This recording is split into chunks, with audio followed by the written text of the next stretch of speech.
Hello, hello, hello. Good evening, everybody. Good evening to the world of fiddlers. Hello, hello, hello. I'm very happy to announce the first time the Fiddlers on the Move online edition. Yes, normally we would be here in the Centrale in Ghent live with 100 violin players and jamming and teaching and concerts, but as you know, it was impossible this year. So we postponed it to April. The 14th until the 18th of April. But we were lucky, we had support of our Flemish government to organize at least one evening tonight of the Fiddlers on the Move. And I'm very happy that the Flemish government made this possible. So, this evening, what do we have for you? We have 4 amazing fiddlers. We will end with Mia Maren from Sweden. I think you all know her. Then we have Aurélie Dorzée. She's a French-speaking Belgian violin player. And before that we have Bojan. His family name I cannot pronounce. I'm so sorry, Bojan. It's so difficult. But first, next to me, we have Laura Cortese. Just some information. You can follow us on the YouTube channel of the Centrale, and you can also follow us on the Facebook Live thing of our page of Fiddlers on the Move. If you have questions, you can put them there or whatever. You can, and after the workshop, I will always have a little chat with the teacher, also to Sweden and Slovenia. So if you have important questions, you just post them as a comment, and I will try to disturb the teacher to ask your questions. If you want to say something like, hello, where are you coming from? You are in the desert of Namibia and you're playing violin, just say hello. It would be always nice to have some feedback because we are here in this room all alone. Voilà. I think that's it for now. Now I will introduce you I'm so happy she lives in Ghent now. An amazing fiddler from the United States. I think she's from Los Angeles, and she studied in one of the best schools in the world, Berkeley in Boston. And yes, she's here next to me, and she prepared two tunes. So, ladies and gentlemen, put your hands together for Laura Cortese.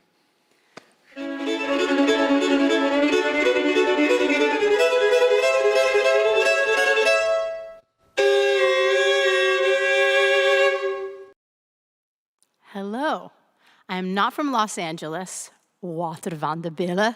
I'm from San Francisco, California. At least you got the state right. And I do now live here in Ghent, which is a pleasure.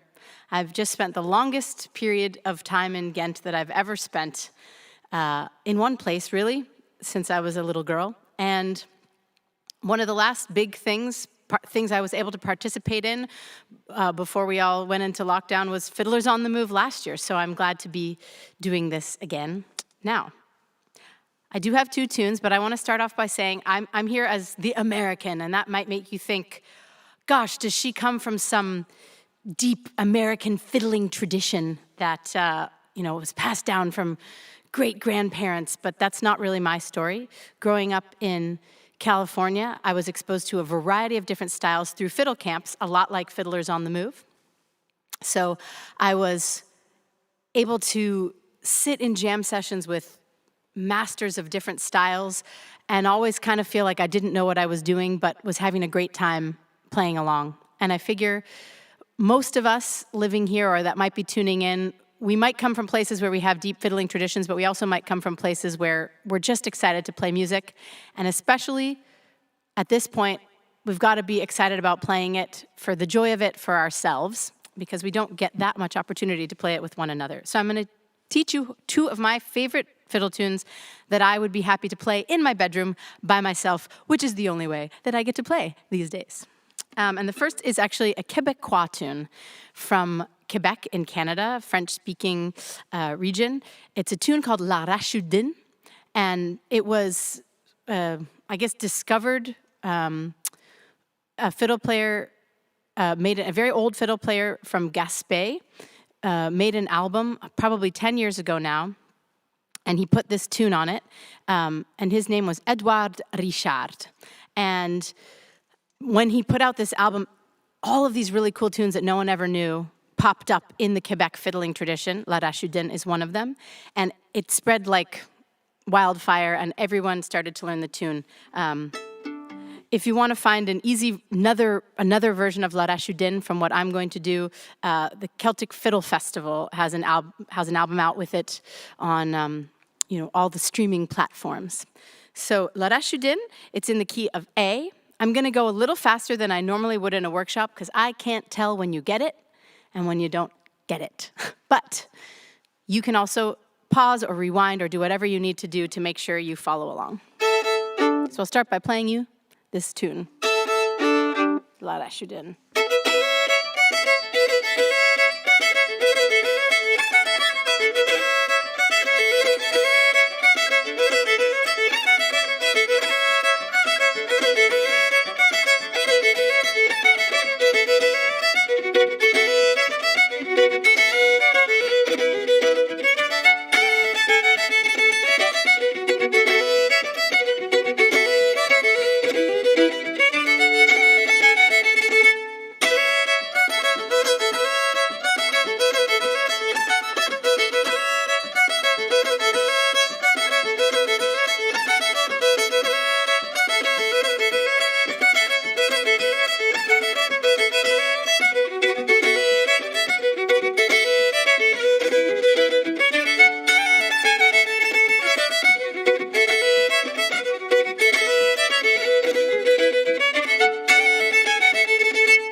Let's break it down. What do you say?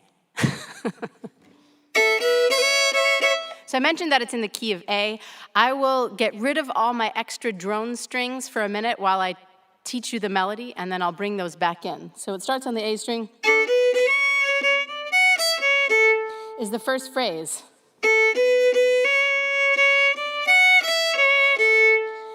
And that phrase basically gets repeated 3 times with a little bit of variation. So the second variation.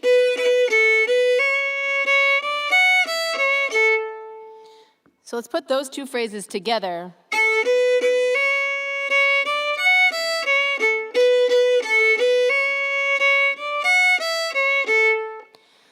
And that second variation gets repeated another time. So your 3 phrases that you have are second phrase, third. Starts like that, and then, so that third phrase,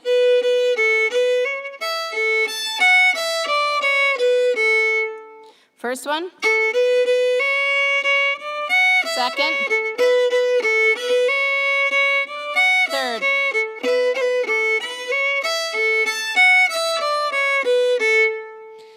Those same 3 phrases with the drone, I mostly just drone the A and the E all the time. So I'm keeping the weight between the 2 strings. Instead of just playing the E or playing the A, I'm playing both together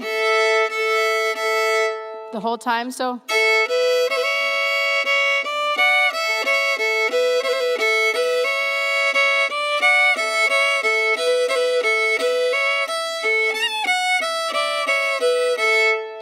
and what that works out to being is sometimes you're playing an open E while you play notes on the A string, and sometimes you're playing an open A while you're playing notes on the E string. But I like to think of it, just kind of get your bow going in between. And this is the rhythm. Down, up, down, up, down, up, down, up.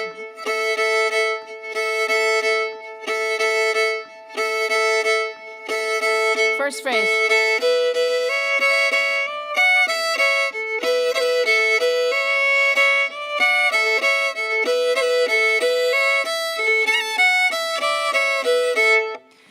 That's basically the whole A part. So I'm going to go back one more time and make sure we have all the phrases.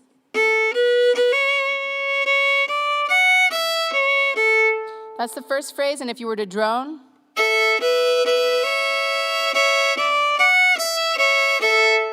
The second phrase.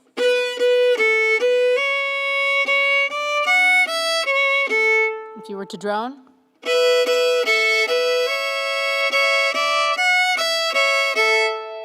The third phrase.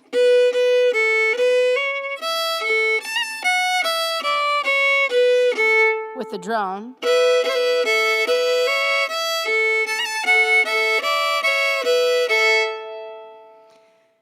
And to get the A part, we repeat those three phrases 3 times. So it's like this. Without the drone.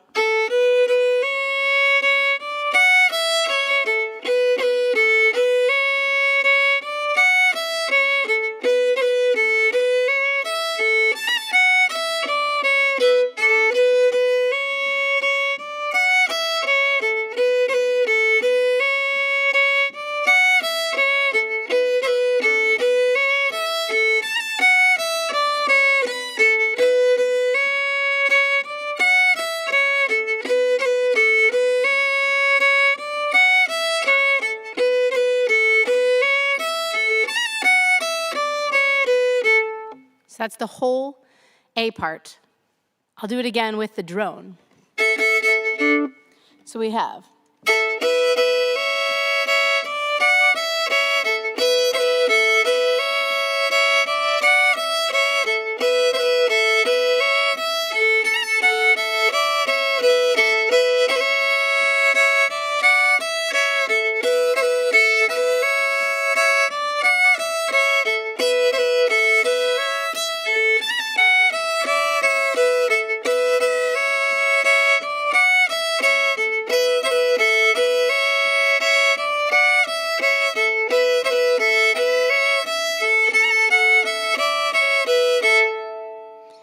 One of the reasons that I like to play these sort of Québécois tunes by myself is that they have really strong groove, but also with those droning strings, you have a little bit of sound around you. So you're not just playing that single string, you kind of sound very full by yourself. So let's try that, the A part one more time, and then I will go on to the B part.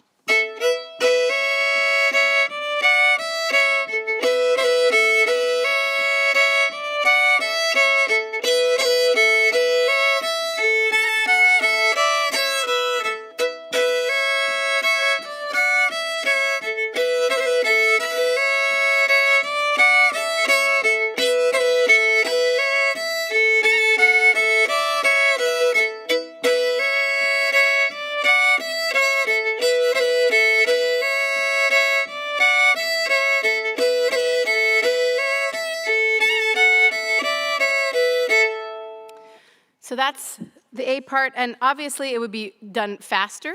And basically all of the, or not all, of course there are various types of rhythms that they play in Québécois music, but there are a lot of these sort of odd metered tunes or crooked tunes. They're not really odd metered. They all are divisible by bum bum bum, bum bum bum, bum bum bum, bum bum bum. And this one is, I'm not actually, an experienced foot tapper in the Québécois style, but the tune can be divided by these.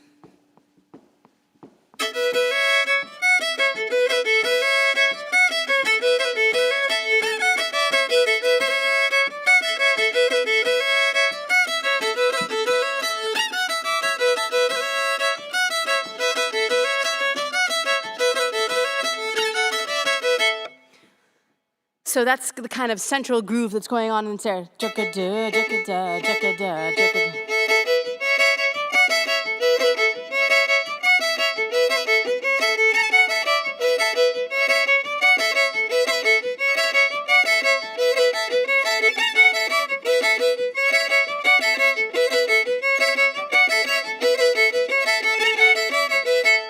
So if you get your bow going, up, down, up, up, down, up, up, down, up, up, down, up, up, down, up. That's the central groove that you're feeling. But of course, sometimes I do a long bow or something to play against that groove. So, but let's try playing it a little slower with that groove. Just the A part, up, down, up. And don't worry about playing the bowing exactly the way I was playing the bowing. Just really try to commit to this subdivision of the bow. Up, down, up, up, down, up. So you're really internalizing the rhythm of the tune.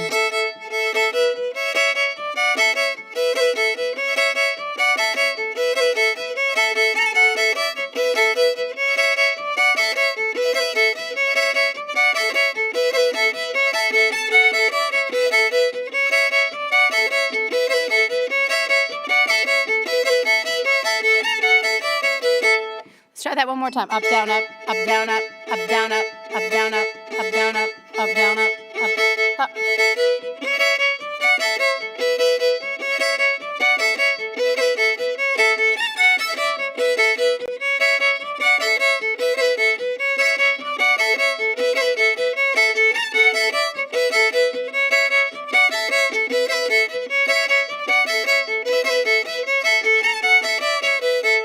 So that's, as you know from hearing me play the tune already a bit, that's not how I bow the tune, but that's how I get the core groove of the tune into my bow.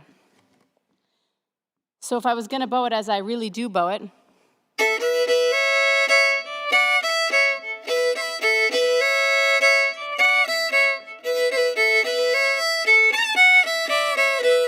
I have that one long pull.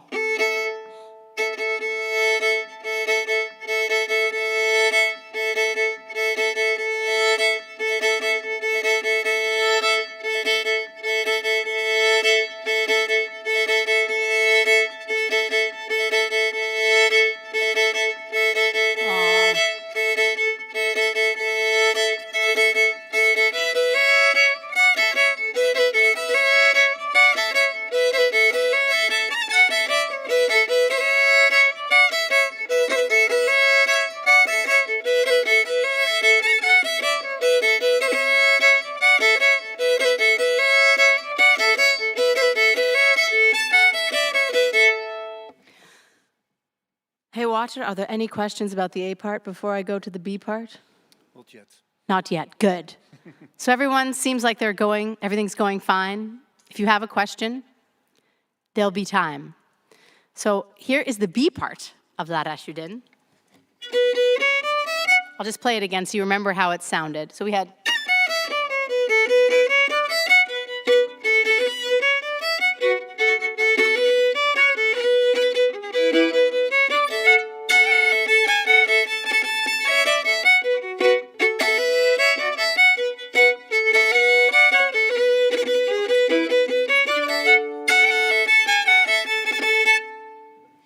And the B part just happens twice like that.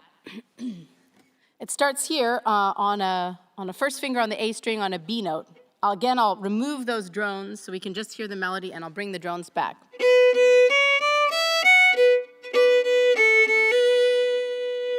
That's the first phrase.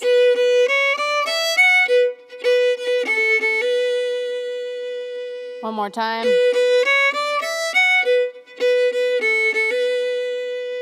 That happens again with a slight variation.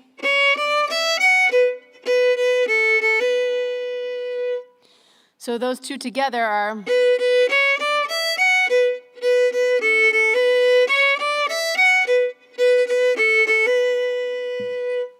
Let's try that again. So...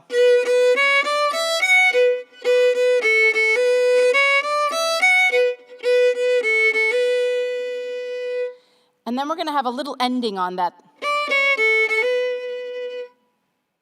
That little ending.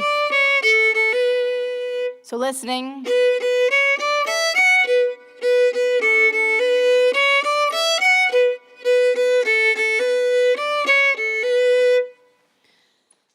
It's a little bit crooked and crazy and asymmetrical, right? But that's one of the things I really love about it. So we have that first phrase. The variation, the little tag. Then the next part of the B part. So we have...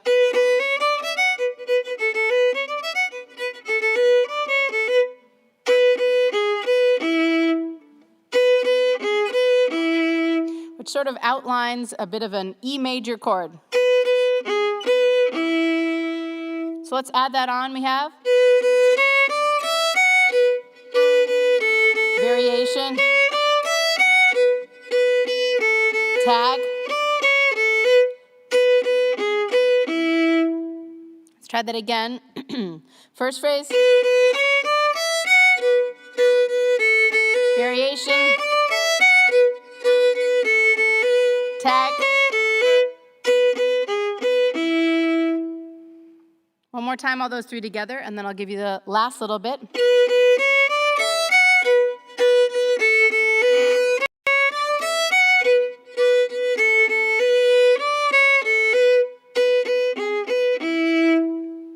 The last little bit. So it starts the same.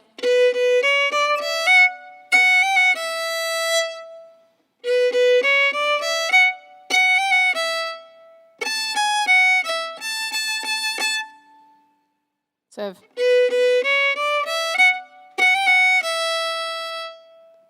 and then, so we have the first phrase, then the variation, the tag, then E chord,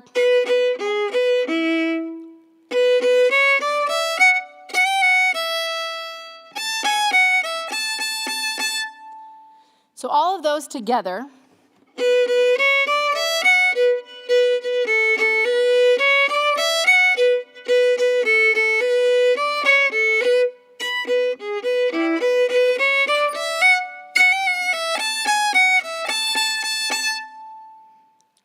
yeah, let's try that again.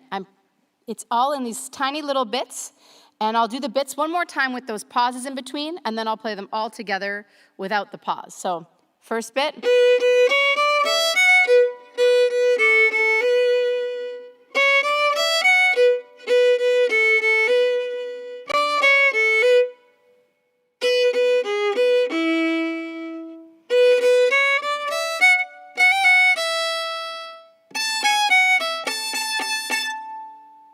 And then in rhythm.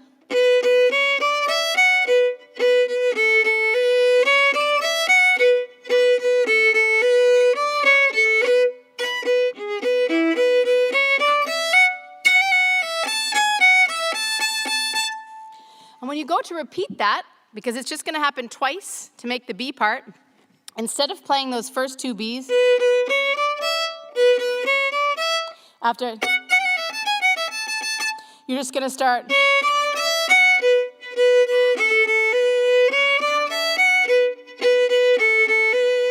So that repeat of the B part begins sort of with that second variation phrase. So let's do it the first time through, and I'll go on to the second time so you see what I'm talking about.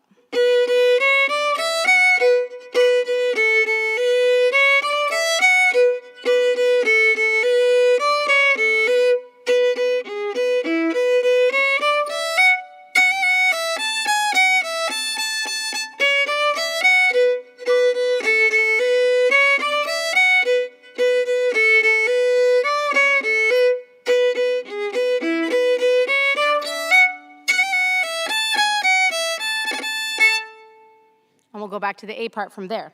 So let's do that one more time just like that, and then I'll add in those drones.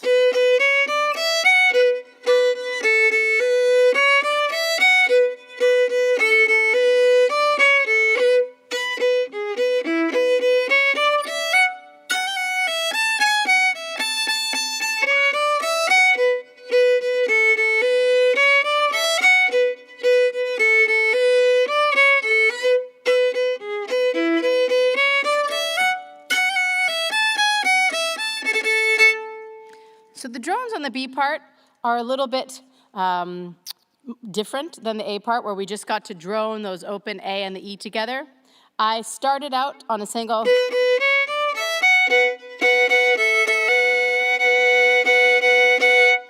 And now I'm just kind of doing that same thing where I'm playing the A and the E string together, but there my first finger is on both strings, barring.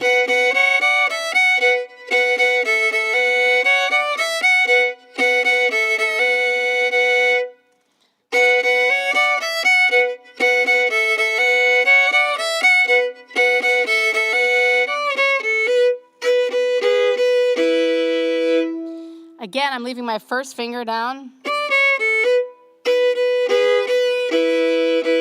So it can play an E and a B. So we have.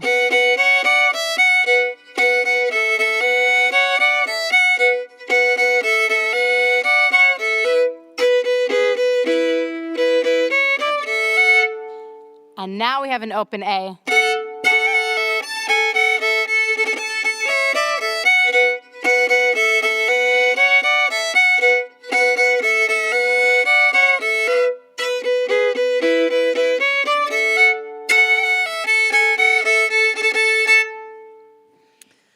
So this tune, and let's try that again with this sort of rhythm under the B part so you can see that it fits in that same thing. I'll take it a little bit faster because I'm not very good at this feet thing. 1, 2.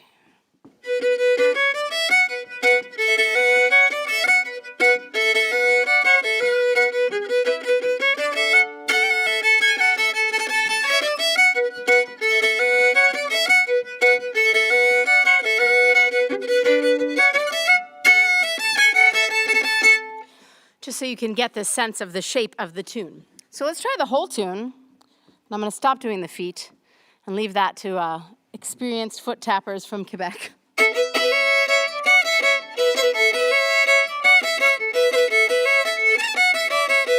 Right? So that's how it starts on that open A. 1, 2, 3.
So that is La Rachudin.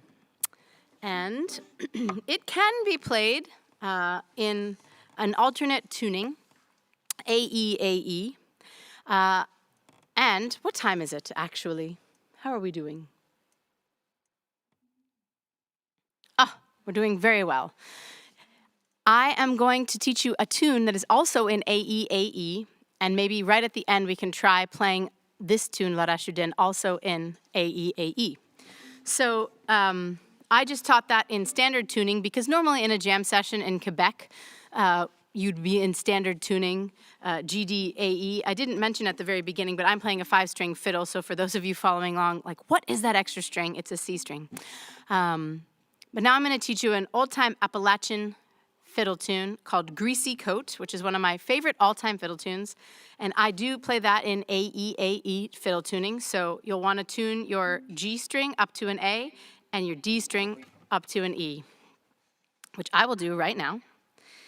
And as I do that, you can think about how you would have to play different fingers of La Rachudin to do that tune that way as well.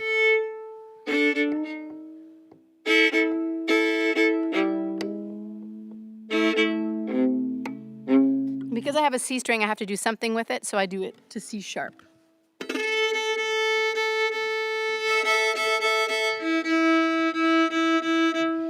And Greasy Coat is just one of my favorite tunes. I play it almost every time I go anywhere or do anything.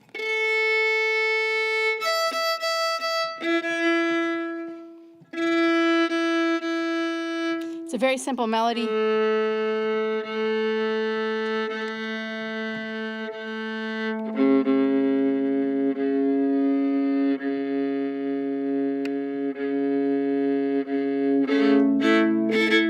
But it leaves lots of room for the groove.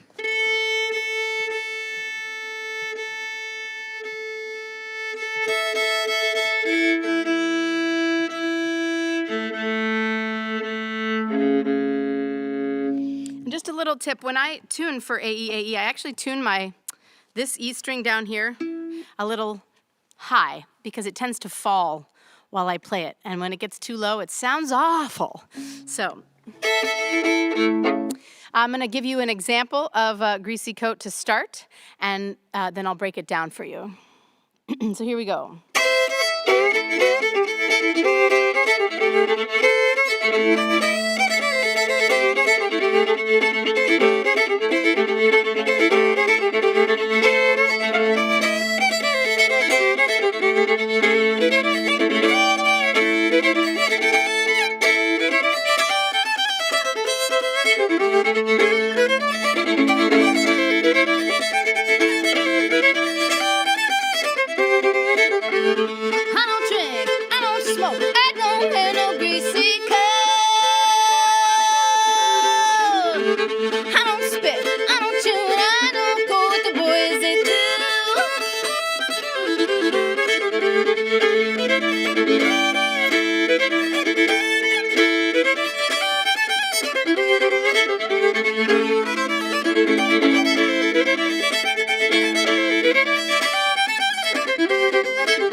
So that's a little short version of Greasy Coat.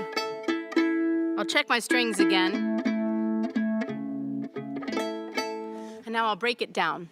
So I love playing this tune at a jam session, old time sessions. You will have banjos and fiddles and guitars, mandolins, basses. And when you go to a cross tuning like this, you're actually going to stay in that key, in this case in the key of A, until everyone gets kind of sick of playing in the key of A. So you'll play a bunch of different tunes in the key of A, mostly because once everybody switches to this tuning, especially with the banjos and the fiddles, tuning their strings up to match these ringing strings, you don't want to have to keep doing that all the time. So it's good if you learn one tune in a key to try to collect quite a few others. Find a bunch of versions of different tunes in this same tuning so you can play in this tuning for a while with your pals. Whenever we're allowed to play with pals again. Okay. So we have the basic melody.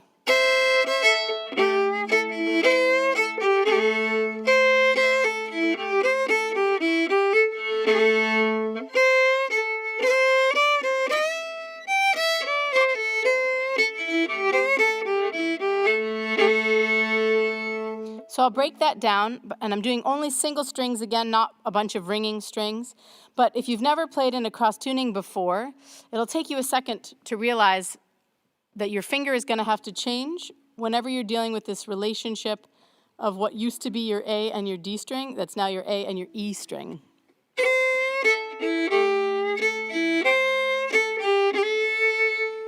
First phrase.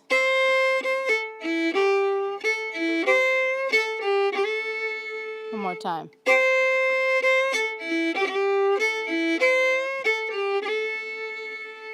And this is just a skeletal structure of the tune so that you can have a lot of fun playing with melodic and rhythmic variations. So that first phrase again.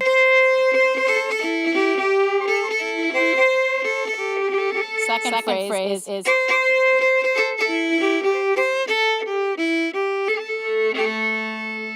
it just has a little bit of a different ending.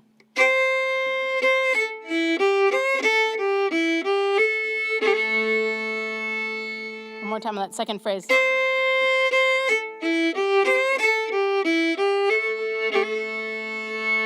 Together we have.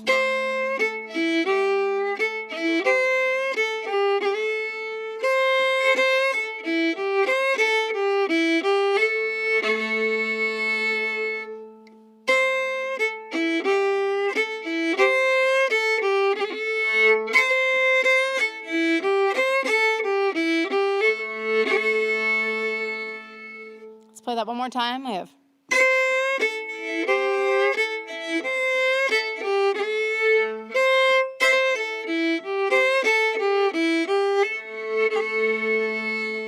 Next phrase.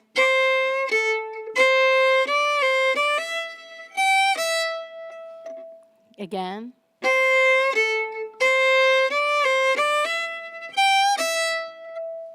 One more time.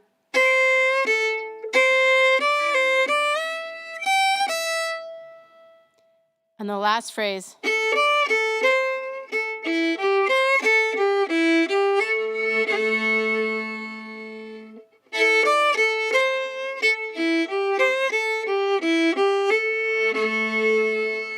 So that just basically starts a bit different with a little anticipation, a little introduction, but it's a phrase you already know.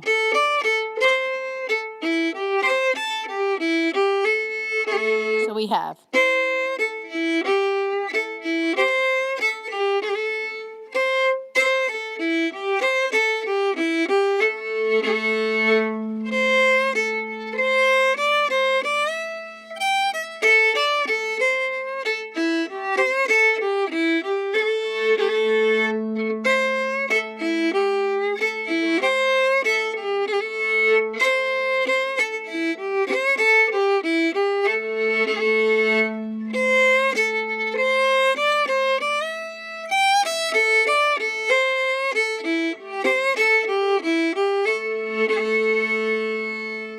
So if I was to start ringing strings on this, again, I would just, because my fiddle is tuned A, E, A, E, it's kind of an open chord all the time, and I, of course, have my little C sharp that I tuned my C string up to.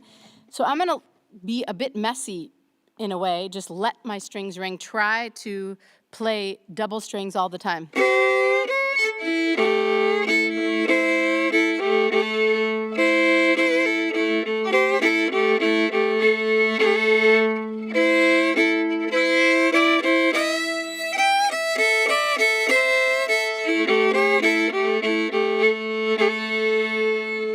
You could choose to play the string below, the string that you have a finger pressed down on, or the string above. So if we did it with the string above, we'd have.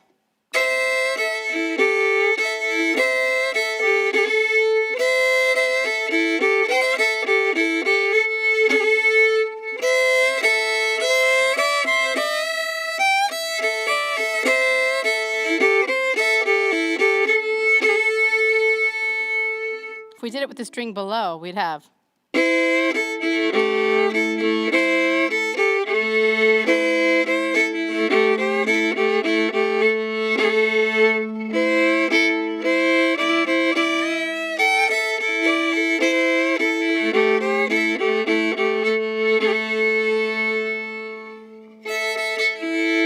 You can also do it where you press two strings down at the same time. So in this case, I'm going to use that second finger on those two middle strings.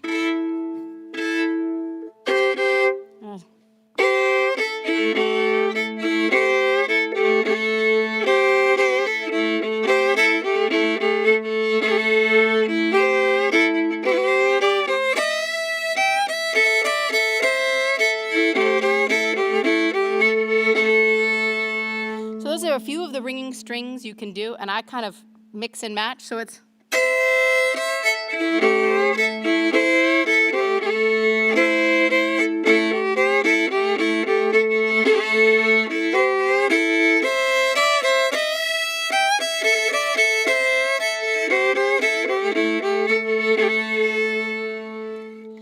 So that's some of the variation you can choose to do. Let's do the B part to make sure we get this whole tune, and you can play with it more at home. So the B part, I'll just play for one time for you to get it back in your ear.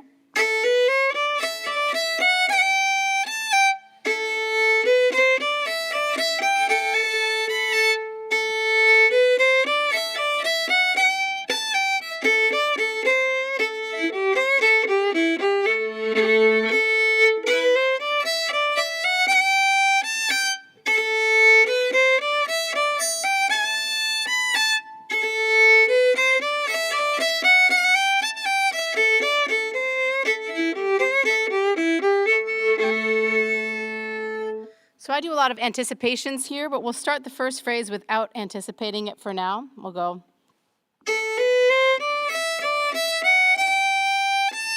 So it's basically just a scale up until here. So we have. The second phrase starts the same, but I'm going to do the anticipation here. And then different ending. So we have the first phrase again. Second phrase. Third phrase, again with the anticipation.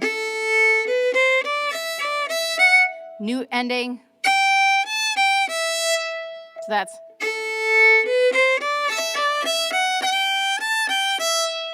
So let's try those three phrases. The first one without the anticipation.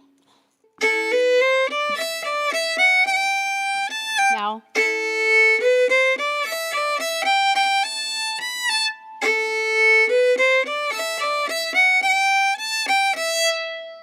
Let's do that one more time, and then we'll give you the last phrase. So we have without the anticipation.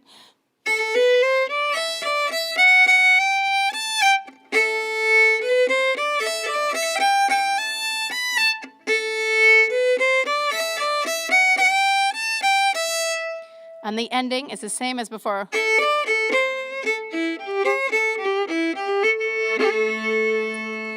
So we have.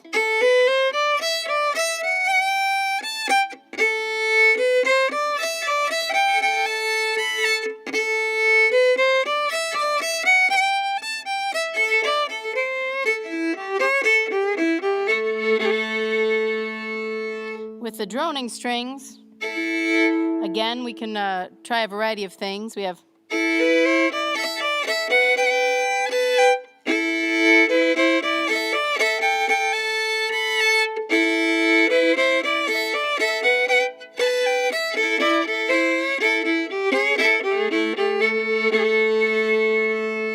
Or.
like with La Rashoudin, I don't do that exact groove the whole time, but that's sort of the core rhythm that I'm playing that's inside my body while I play the tune.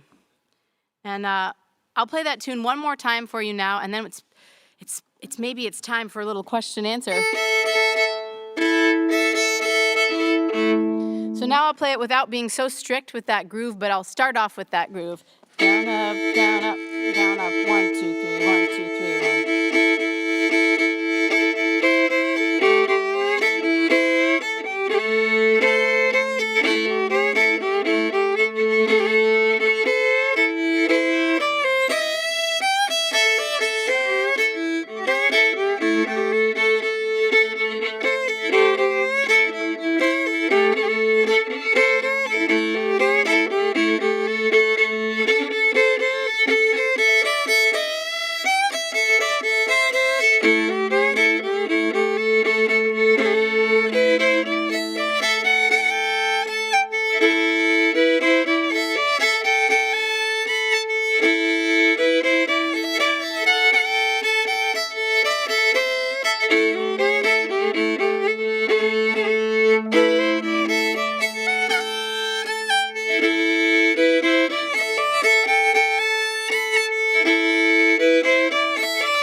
That's the end of that tune. But you heard it at the beginning, and I was only playing it slightly slower. Time for questions, everybody. I guess it's also time to change my E string.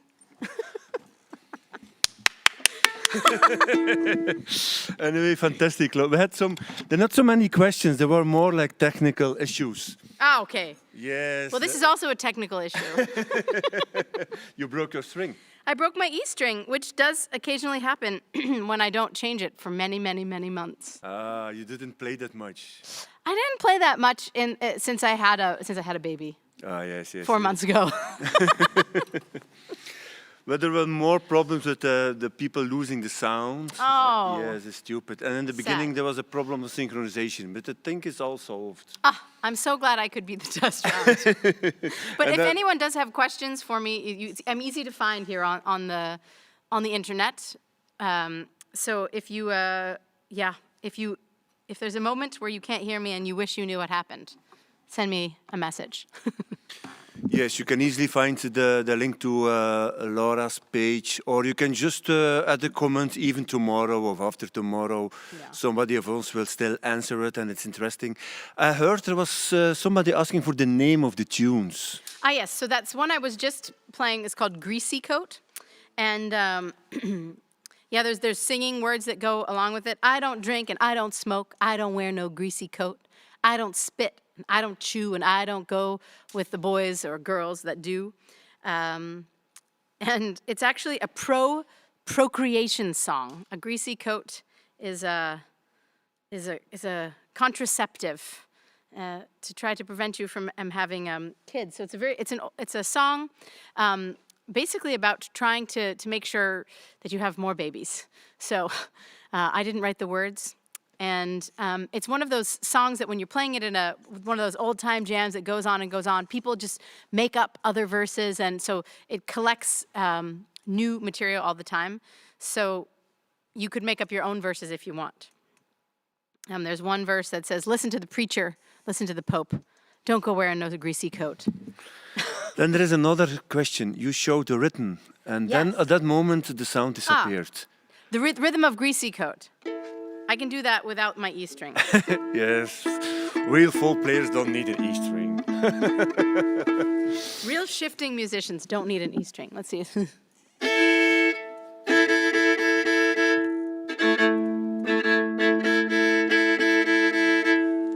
down, up, down, up, down, up, down, up, down, up, down, up. And again, this is like the core rhythm that you feel inside you, but your bow varies from it actually.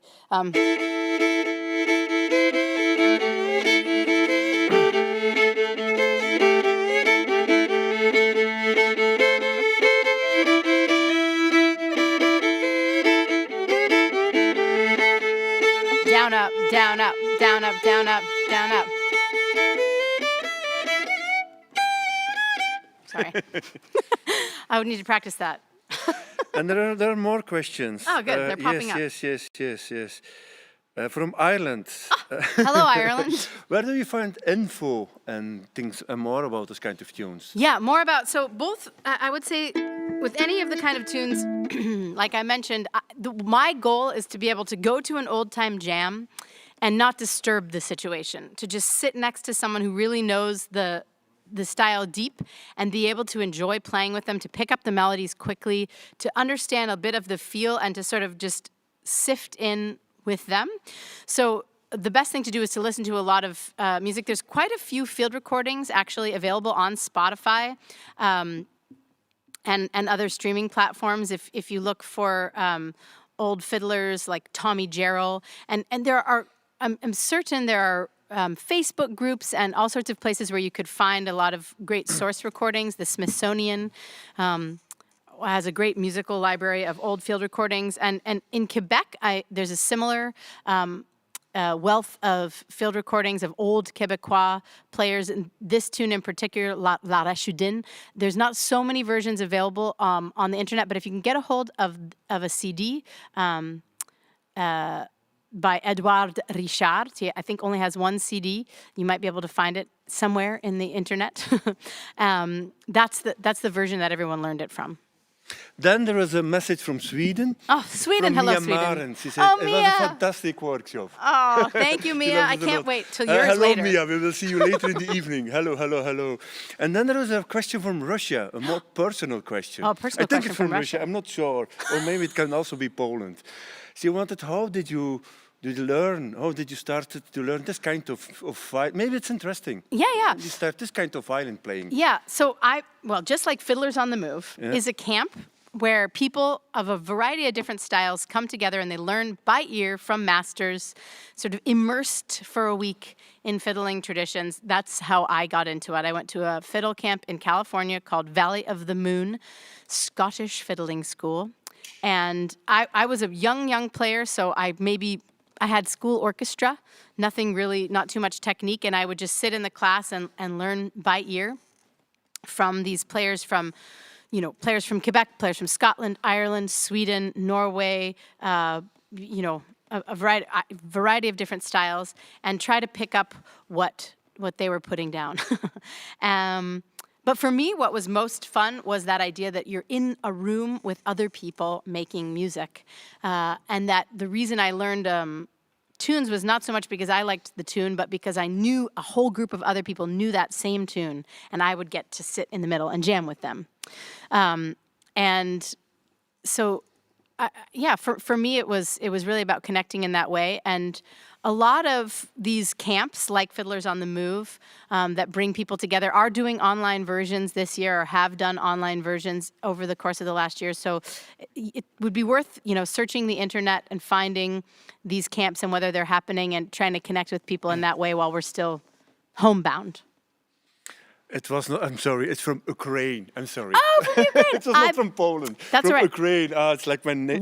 Where in Ukraine? I've been there. Where in Ukraine? Can you tell this? I've been to Kharkiv and Kyiv. So that's really the only places I would know. But okay, great. We will write the name of the tunes in the comments. So don't worry. We will spell them correctly. And you can copy them very easily. There is another remark. We went a little bit faster, but then you can have two tunes. Yes. It stays on YouTube and on Facebook, certainly on YouTube, so you can watch them over and over again. And on YouTube you can push somewhere, and then you can even slow it down. Yes. It goes like, so you have all the time, but then you have two tunes. Otherwise, we could just do one tune, and it's stupid. So I think for now, that's most of the questions there are. That's perfect. Yes. Thank you for having me, and I can't wait till we get to be, closer than this. Yes, I hope we can see her again in April. So if we don't know if the government, because in Belgium we don't know the situation, they decide the 1st of April. So we have to wait till the 10th to confirm. But if it's possible, we do at least a small version of Fiddlers on the Move. In the holiday of and we're in this Easter. beautiful hall that actually has perfectly isolated compartments for people. Yeah, yeah. Very So if this is corona-proof. going on, be welcome. For foreigners, I don't know. But for the Belgian people, it will be possible maybe in small groups. And we will put the camera for the foreigners. So thank you so much, Laura. It was Thank you, amazing Wouter. to have you here. Well, wonderful tunes. Thank you. Wow. It's I'm fun. going to watch the video also myself. Yeah, I can't wait to watch the next 3 workshops. Yeah, yes. I'm just going to check first if there's no last question. Yeah, so Mia's No. last, you said, and then there's Aurélie and Bojan. Yeah, yes. Now Okay. we have Bojan. Bojan is next, okay. But Yes, I wonder yes, if I yes. can ride my bike home fast enough to not miss his workshop. I will talk a lot. So thank you so much. Thank you, So, Wouter. ladies and gentlemen, give another applause for Laura Cortese, not from San Francisco, but from California. So, thank you so much. And then it's now almost time for our next teacher. It's a very good friend. I'm so sad because normally he comes every year to Fiddlers on the Move and he stays at my place. He's a real Balkan man. He's an amazing violin player. He toured around with some big projects. And 10 years ago, he was a classical player. He decided to stop classical music and to play only folk music. He's a fantastic teacher. He has the Fiddle Gang. It's like an orchestra in Slovenia where he worked with young people, and they performed on this event last year, and they're all young violin players. It's amazing. The quality is like a professional orchestra. You can find all the information. You can find so many videos of his music and his orchestra on his channel. He will tell you about it. His name is Bojan. And he worked always together with Barja. He's also an amazing violin player. And he will now do the next workshop. Hello, Bojan. Are you there?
Destroy my classical technique if I play folk music and stuff like that. So no fears, come jump into the pool. If you're a composer, if you're a jazz musician,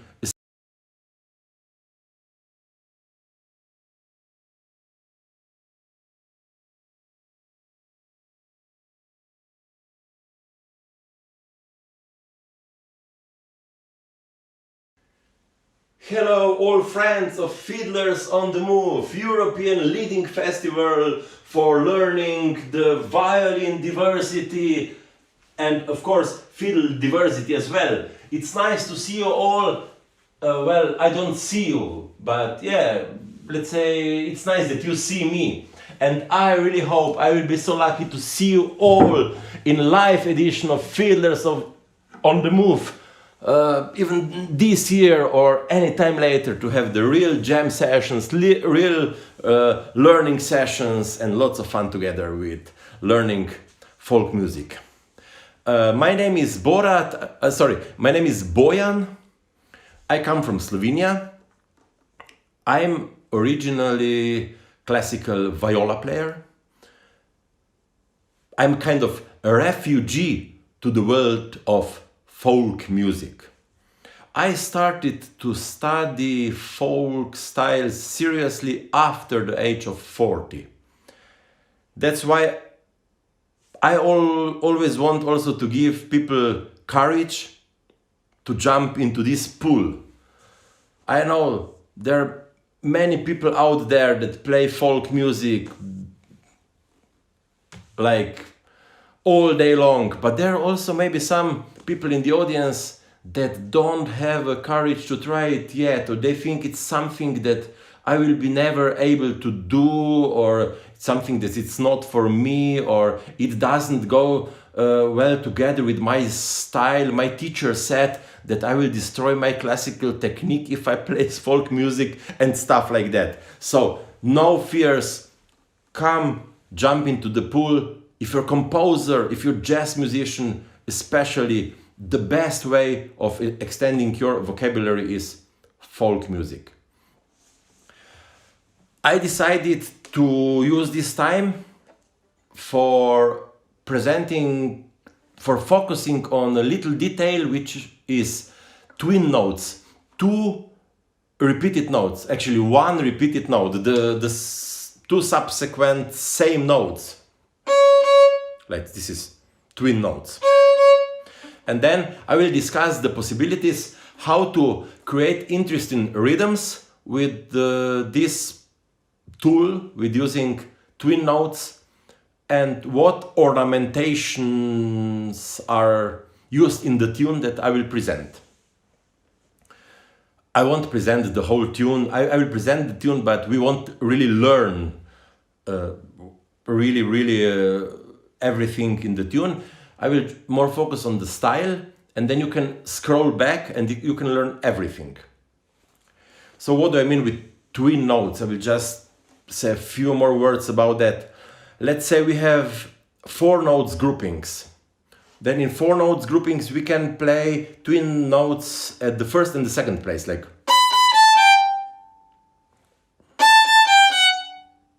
Okay, and then we practice scales, like. And then we can put them on the second place, like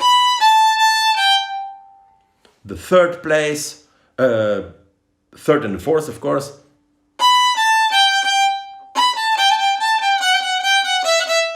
And this is a rhythmic element. And the most interesting rhythm is created if we put the same notes at the last place and the first note of the next group.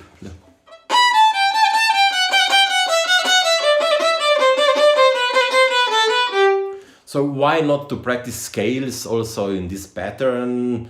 If we practice jazz or classical scales, we can use these patterns to extend our vocabulary. And once we internalize, we are totally familiar with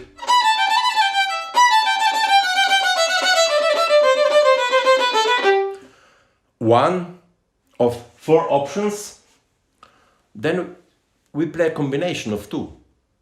Let's say we choose the first and the second line, and we practice like this.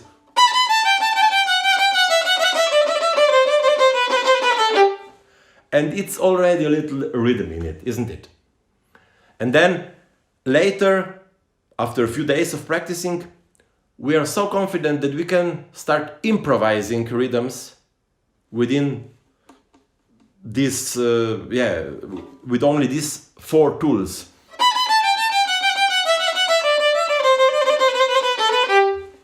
And that's what we can use later in improvisation or in composing music to sound a little bit different at one passage. I think folk music is extremely rich in the vocabulary, in the melodic lines, in the phrasing. I would say it's even the all styles in Europe are richer than artificial music. Art music. In Slovenia, we call it artificial music. More Mozart concertos, of course, they're great for other reasons, but it's typical example how in folk music some phrases would never be used. Like, if a folk musician plays this passage, this would mean, I want to tell a joke, and everybody would laugh. The musician wants to be funny. So lines are really very complex in folk music. Once you start studying it, in art music we usually focus on harmony, on structure, counterpoint, whatever, but the melodic lines are the richest in folk music. This is my personal opinion, doesn't have to be true. The tune that I will, maybe another example. If we create these interesting rhythms with these 4 possibilities that I presented, then I remembered that in Hora Lautereasca, that Jean-Christophe presented last year, there is a passage that uses all 4 options. It's like... And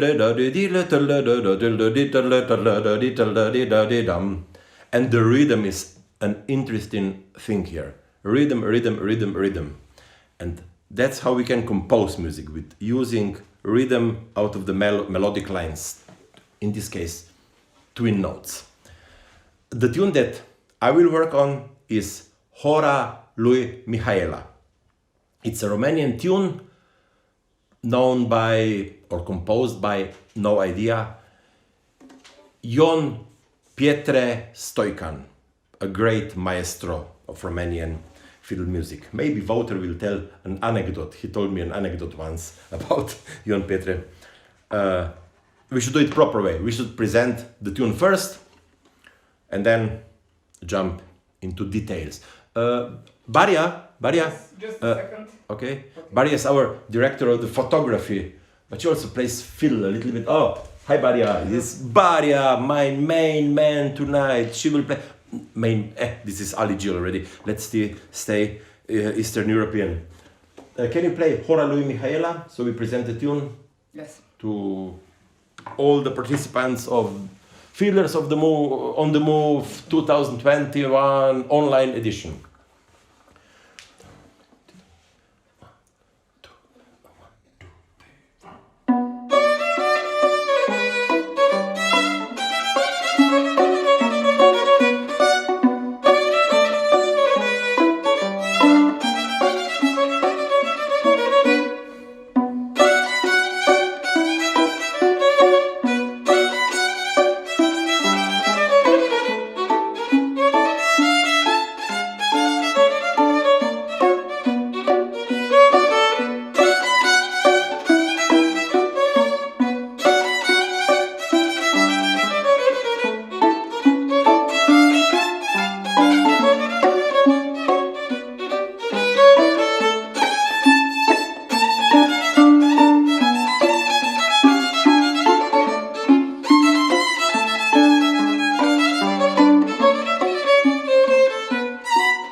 Everybody clap hands to Baria, our director of photography.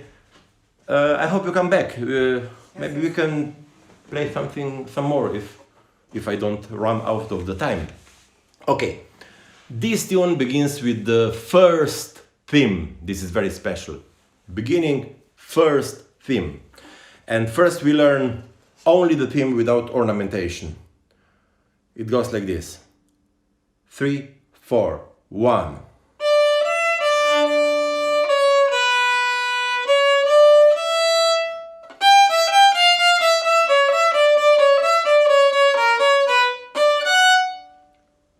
and it repeats, of course. I think it's very important to learn the basic melody first. And even before that, to listen to the music as many times as possible. It has to come to our small brain. You know, the feeling when you listen or teach a simple, beautiful melody, and then you cannot get rid of it. It's in your head, like a worm in your head. This is the effect that should happen before really jumping into details. It should be somewhere we should predict already, guess, is the melody going up or down? Does it jump? Or is it some rhythmic element in it, some ornamentation that I hear, harmonic tensions?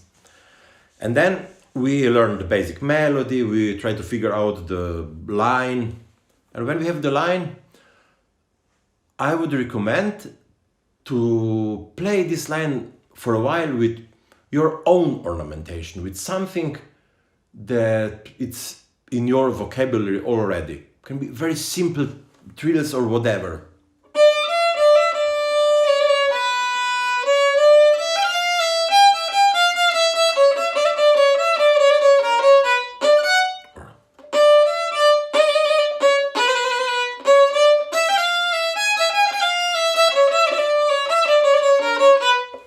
So just improvise for a while and try to recall your existing vocabulary already.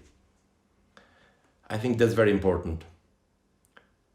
I speak Serbian language, but I wouldn't say I speak Serbian violin, Serbian traditional fiddle language. I know many tunes. For speaking one language, you have to be able to communicate spontaneously. This means improvising ornaments, improvising in the style, composing tunes or music in this style. These are all elements that I'd of course having a huge bag of the tunes that you learned. That's it. Don't learn just rules. You have to have the bag of the tunes. It's like speaking the language and not knowing the words. Let's have a huge bag of the tunes. And now we can check out what Maestro Stoican did for ornamentation in the first theme. So instead of, he plays a lower appoggiatura like, oh, what's that? So the ornament with the upper finger, with the fourth finger, is here stretching the fourth finger to get the blue note. It's a classical blue note. In minor blues, this would be -5. On C sharp, I added inverted mordent, which is a single trill down. Instead of, I do normal trill, half-tone trill, and then a passage that includes the subject of my presentation. Finally.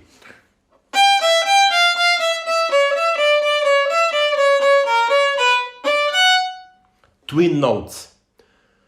Here we have 3 notes grouping, and in 3 notes grouping we can connect 2 notes in 3 ways only.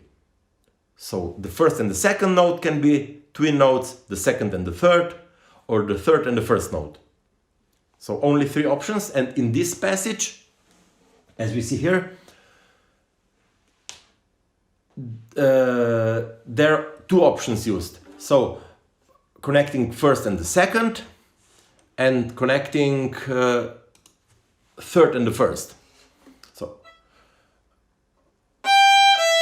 first and second, 3-1. First and second,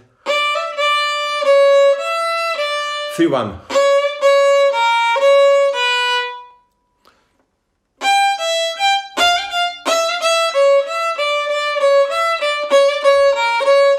I missed one. yeah, that's it.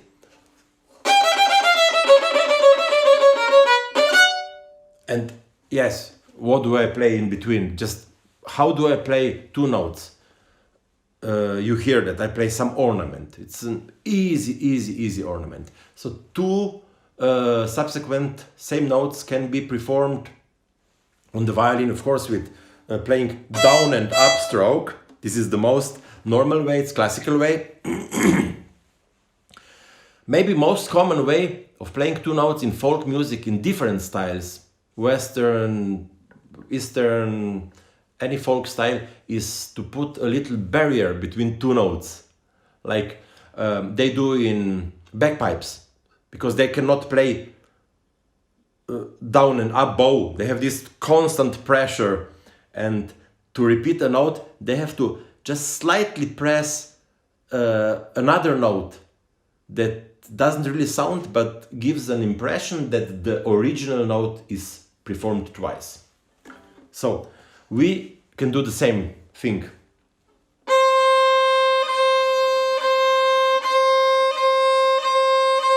And we can practice it. Our jingle bells.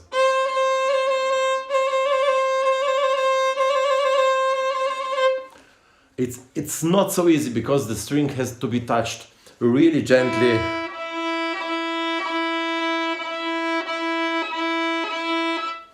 That we don't hear the sound, the pitch of the upper note. Sometimes it's good, we can hear the pitch as well. And usually it's easier to do it with the fourth finger than with the third finger. With second and fourth it's the easiest, and with first and third it's not so easy, in most cases.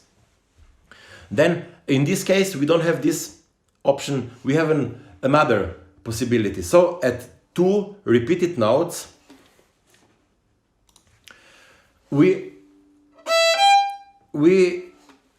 divide the first of the two notes in two equal parts, like to divide an 8th note into two 16 notes. And then, at the first, instead of, we play.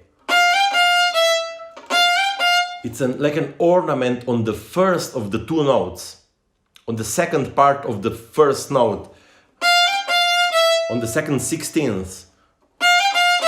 So instead of, we have,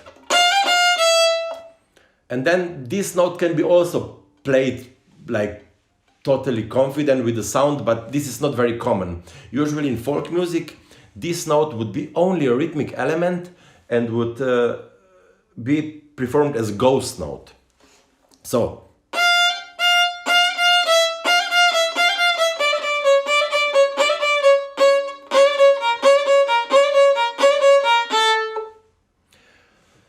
and how to make this ghost note? There are two chances. Not to press the finger all the way to the end, but this is maybe in this tempo, maybe not the first option.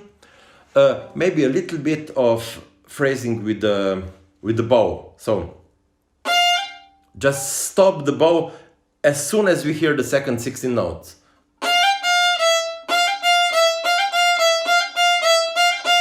Like to play the second 16 note a little bit shorter. That's it.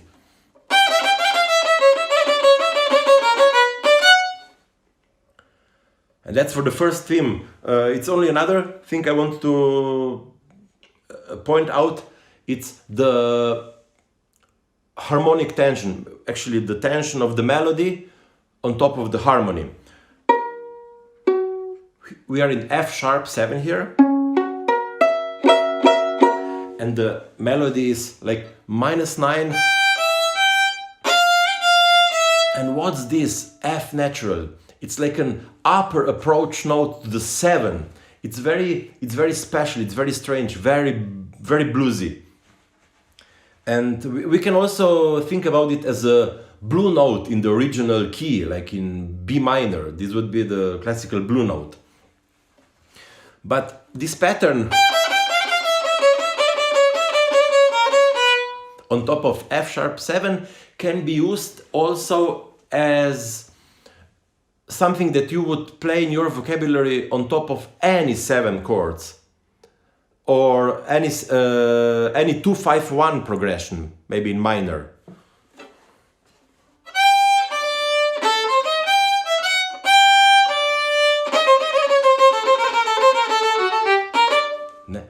Just to implement it, Barja, if you have time later, we can present at the end a little bit how to practice 2-5-1 patterns from the folk vocabulary for a jazz practicum.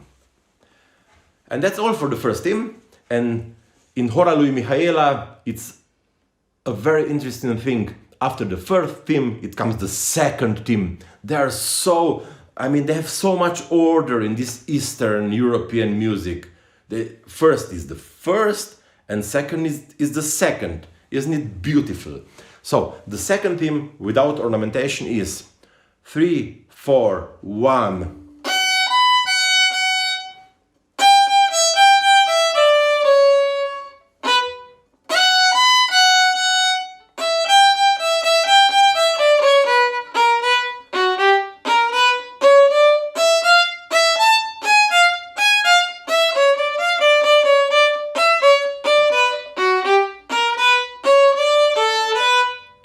And another time, so it's performed twice, of course.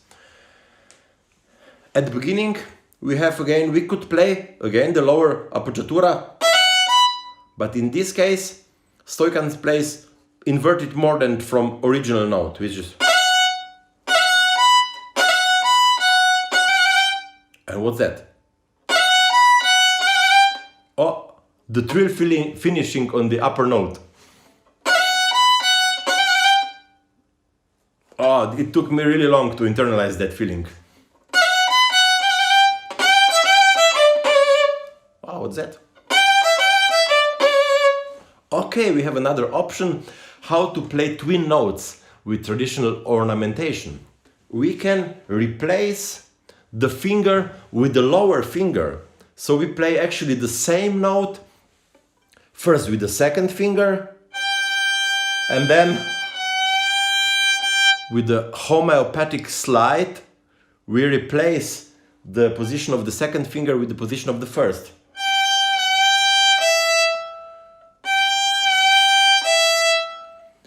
Yeah, this would require a little more detailed technical explanation. I don't have time for it. But I would say just attach the lower finger to the higher finger, attach, and don't change the position or don't stretch the first finger, don't change the shape of the finger, but perform a circular motion of the forearm. And this circular motion will just slide the second off the string and kind of put the first finger at the place or almost at the place where the second was. And Stoican plays here also a little appoggiatura, so it sounds like slowly.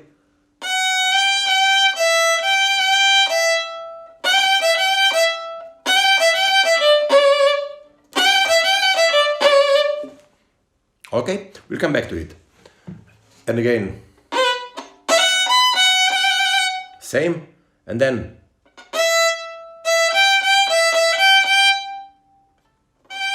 yes, here we have the same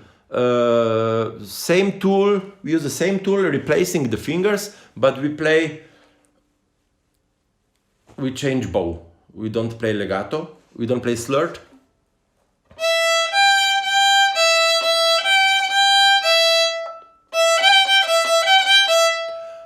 You might ask why I don't consider the low open E string as twin notes. There are two notes, they could be twin notes, but in this case I wouldn't say they're a rhythmic element. So they're not every two same notes a rhythmic element. Like if we play, this is not a rhythmic element.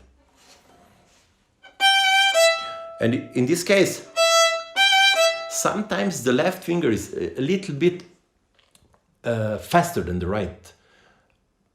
The left hand should be a little bit faster anyway, otherwise we wouldn't hear the music really clearly. But if it's even a little bit faster, then sometimes kind of spontaneous ornamentation comes out. Like instead of You can do. You just the first finger is too fast, and instead of it comes.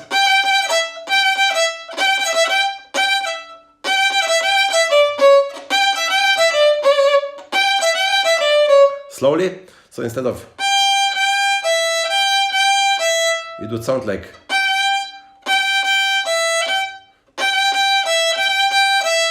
yes.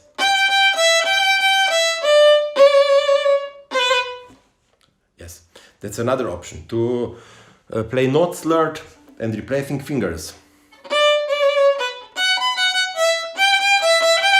Oh, I just played the wrong passage, yeah, that's why I was confused a little bit. So here.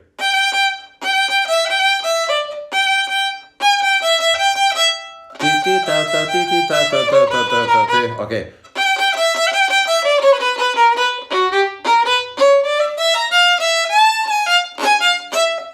What's that? I like it so much because Stoican plays a game with dotted note and straight notes. The tune is definitely in 12/8 rhythm, that's no doubt, but sometimes the notes are even more dotted than triplets, and sometimes he just makes a beautiful phrasing with playing totally straight, like almost like duplets on top of triola. Yeah, so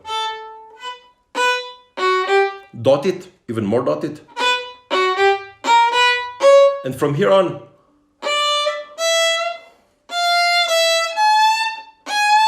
And here, dotted again.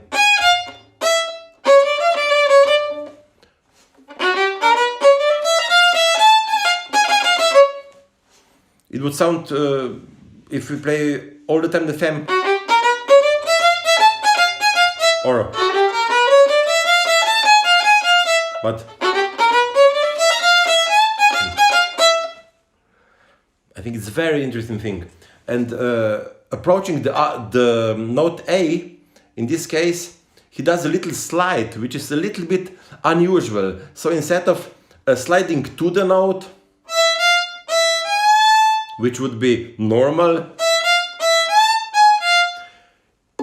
he comes to the original note straight away and then slides a little bit up.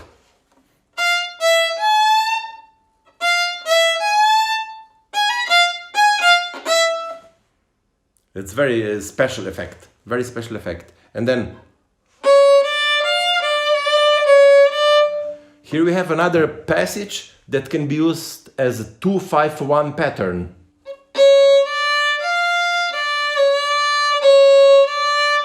We play stretching finger and then replacing fingers 3-2,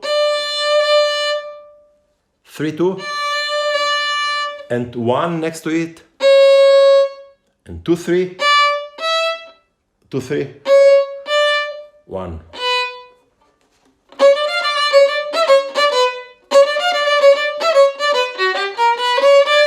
Again playing with dotted and legato straight, like 8 notes.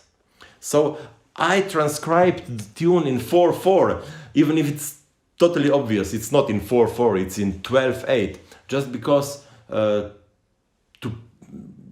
to describe easier games with straight and dotted articulation.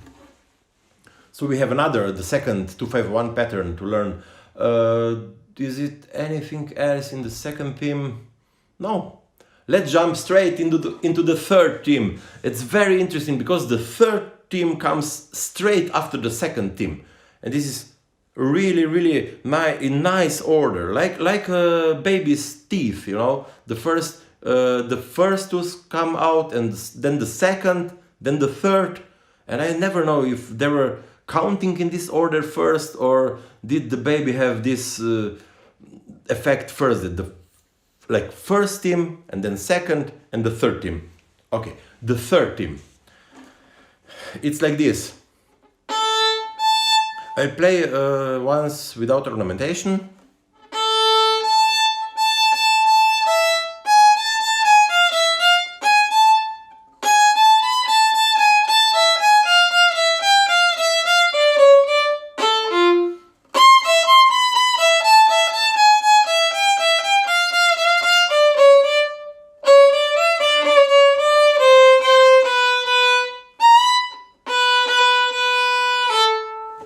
So the third theme is like this, and the beginning is actually only an effect. I would say it's an effect.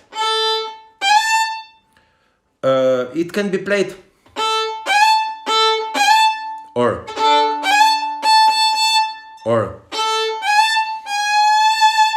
anything with the note A. Some funny stuff. He does it every time differently. So, but the ornamentation, I would extend a little bit our two options that we had today, playing the lower appoggiatura like, and playing the inverted mordent from the original note. Here we have an inverted mordent from the note below, like. So we started G sharp, go down, up, and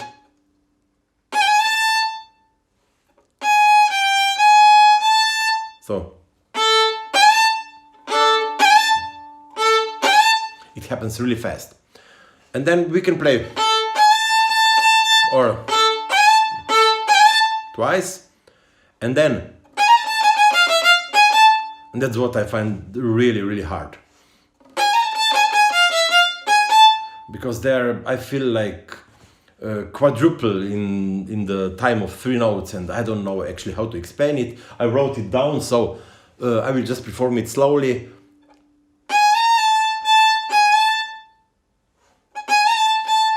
And then triplet again.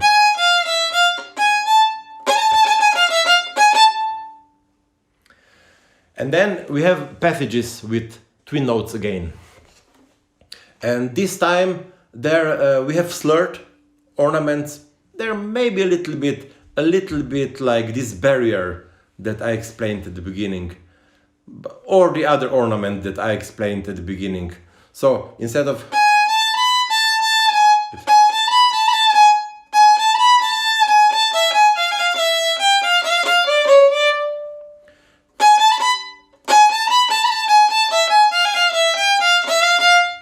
and here something interesting happens.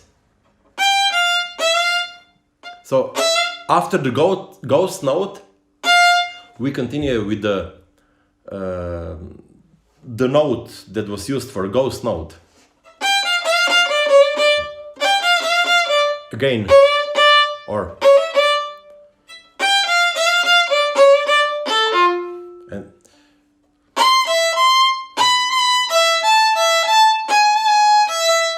here we can play G or G sharp. So, or it works, both works perfectly, totally well. So nothing new in these passages. Just we have to learn where the twin notes are, perform without ornamentation, and then put in the ornamentation that we already know. And then at the end, it's a little phrase that's very similar to the end of the second theme. It could be played the same theme, the same ending. I mean, these endings are sometimes something that is played in many tunes. Sometimes the endings describe the style of the region. But here, instead of, we do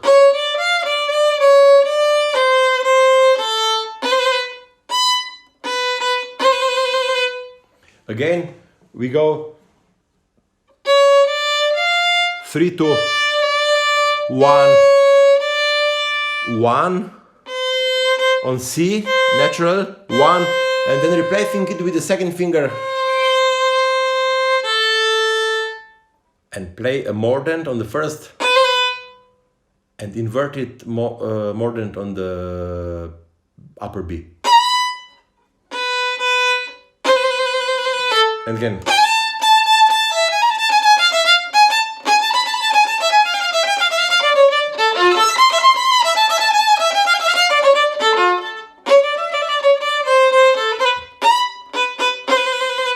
Yeah. And we came to the end of the third theme, third part of the tune, and you won't believe after the third part there comes a fourth part. It's totally logical, organized, this Balkan and Eastern European music, really, really well organized. And for the fourth part, I wouldn't really teach you how to do that. Little homework, nothing new. The fourth theme is almost the same as the first one. Little differences. I will just play it without ornamentation. 3, 4, 1.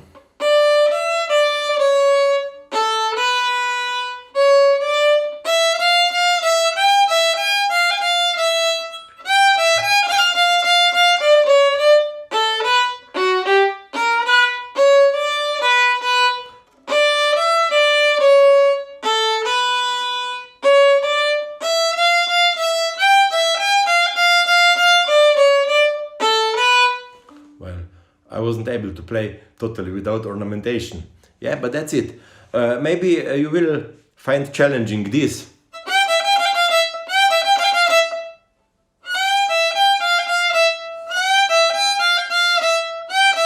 Sorry.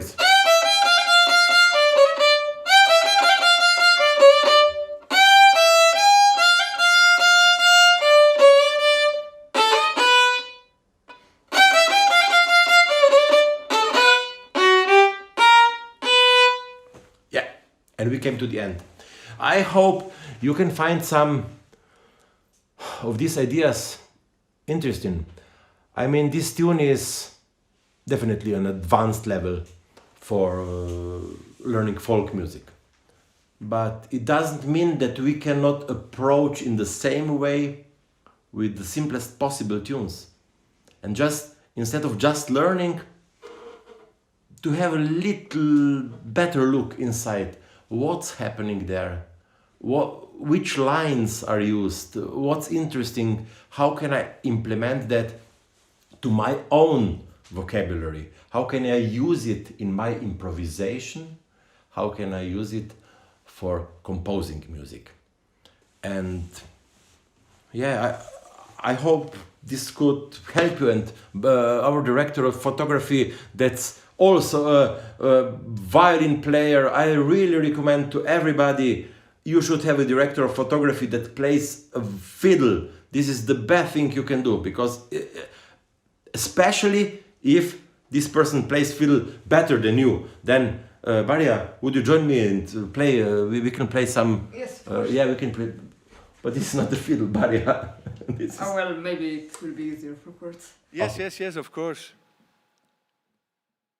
Yes. I'm just checking. Wat gebeurt er? 3 minuten. Still 3 minutes to go. Wat ga je doen, Maxime? Plan B, en dat is? Plan C. Hello, all friends of Fiddlers on the Move. And I will, through A major 7, I will come to D and then maybe to G. Okay? So, A minor and 2-5-1. 1, 2, 3, 1.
And that's all for my contribution to the online edition of the Fiddlers on the Move European Leading Festival for Fiddle and Violin Diversity. You get 2 in 1, and you have to clap now. Like it's not online edition. We have to feel that we are like human beings. Okay, so please clap hands.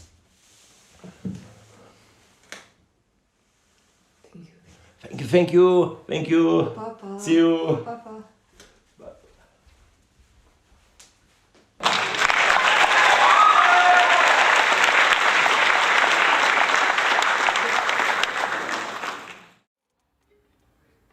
Hello, it's me again. Hello from Ghent. Yes, we just had a fantastic workshop of Bojan. There's too much technology for a simple folkie. We had some problems with Zoom, the connection with Zoom, but I think we have the solution.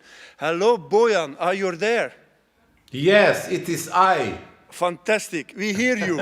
I'm not sure if we see you, but we hear you. So, Bojan, so nice to see you. You see me too, yes?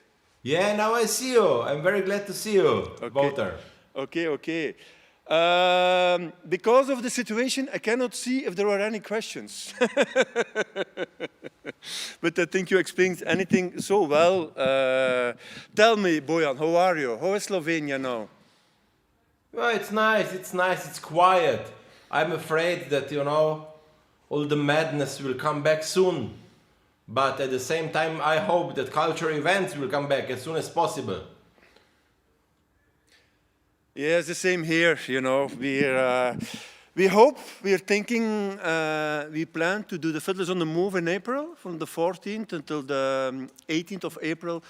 But no decision, we don't know. The government, now I heard on the radio, they decide maybe on the 1st of April. So that's very late to organize. Okay. So we hope we can organize maybe at least a small edition if the borders are open. So we will see if we can organize. So we don't know. At least maybe for the Belgians it will be possible, but let's hope it's also possible for the foreigners. So, we miss you. I was saying in the introduction, you were always staying at my home during the Fiddlers on the Move. And my home is very empty now without you, without the Slivovic, without... Without practicing, without Balkan people practicing every morning 3 hours, huh? It's even worse. I'm going to tell you. Bojan, Barja, and their friend, their 3 violins were staying at my place for 4 days before the festival, and you cannot believe. They wake up at 8 o'clock, they had breakfast, then they practiced for 5 hours, non-stop. Yes, they had a small break, they practiced again for 3 hours, then they did cooking, and then they drank all my beer. And they did it every day like this. But it was amazing. Yeah. This is the Balkan way. But they practice at least 7 or 8 hours a day. So fiddlers all around the world, if you you want to be a good fiddler, it doesn't have to be that question. Lise, tell me, are there questions? So Lise is my assistant. You cannot see her. No, there are not questions. So Bojan, then I think we're gonna slowly finish. Can you maybe play us a small tune live from Slovenia? What? Slovenian tune or what? No, whatever you like. Well, I can play some sounds from Slovenia, like. Yes.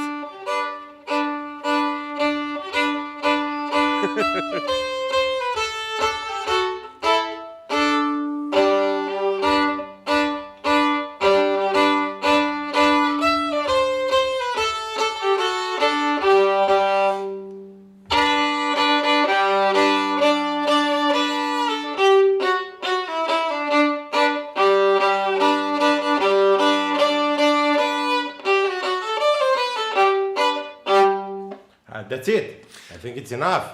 Slovenian folk music. What do you think? It's fantastic. We have a lot of positive comments from all around. Somebody from Germany said, Bojan, you're fantastic. Somebody from Ukraine said, you're fantastic. So people from everywhere are listening to you. So now you're famous as a teacher. But Bojan, you wanted to tell me something about ESTA, isn't it? No, yeah, I just wanted. I mean, I'm a specialized teacher. I'm very honored that you invited me to give a presentation at Fiddlers on the Move. Though I think you should invite more serious people, you know, to give more credibility to folk music. Not, you know, the people. Don't worry, there's a very serious lady next to me. Okay, okay. Don't worry, she's already. And yeah. She's I'm there a already. mixture of very serious and very funny person, and especially I'm a teacher. And the next big thing I'm going to do is teacher training in UK. It's ESTA UK organizes the 1 week of practicing for violin teachers. No, for all string teachers in Chichester, second week of August. I would really recommend to all teachers to participate. And we have, at the same time, we run a Balkan Fiddle Gate in Slovenia for all people that don't want to travel very far, just come to Slovenia and learn everything. It's in August, no? Is it It's in August? Yeah, in the middle of August. The middle of August. I put it in my agenda. Okay. Fantastic. So, Bojan, we're slowly going to leave you then. It was really a pleasure to have you here. And I hope to see you in April, again in Belgium. And if I not- hope too, but you know, the 1st April in Slovenia is known like a day when people are allowed to tell lies. So if the Flemish government will decide on the 1st of April, I don't know. We should wait until the 2nd of the April, I think, at least.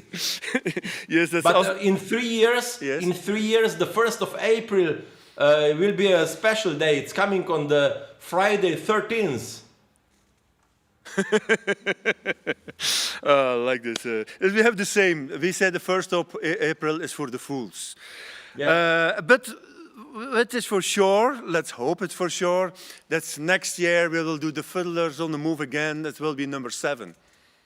And then, before you go, tell me something more about your orchestra.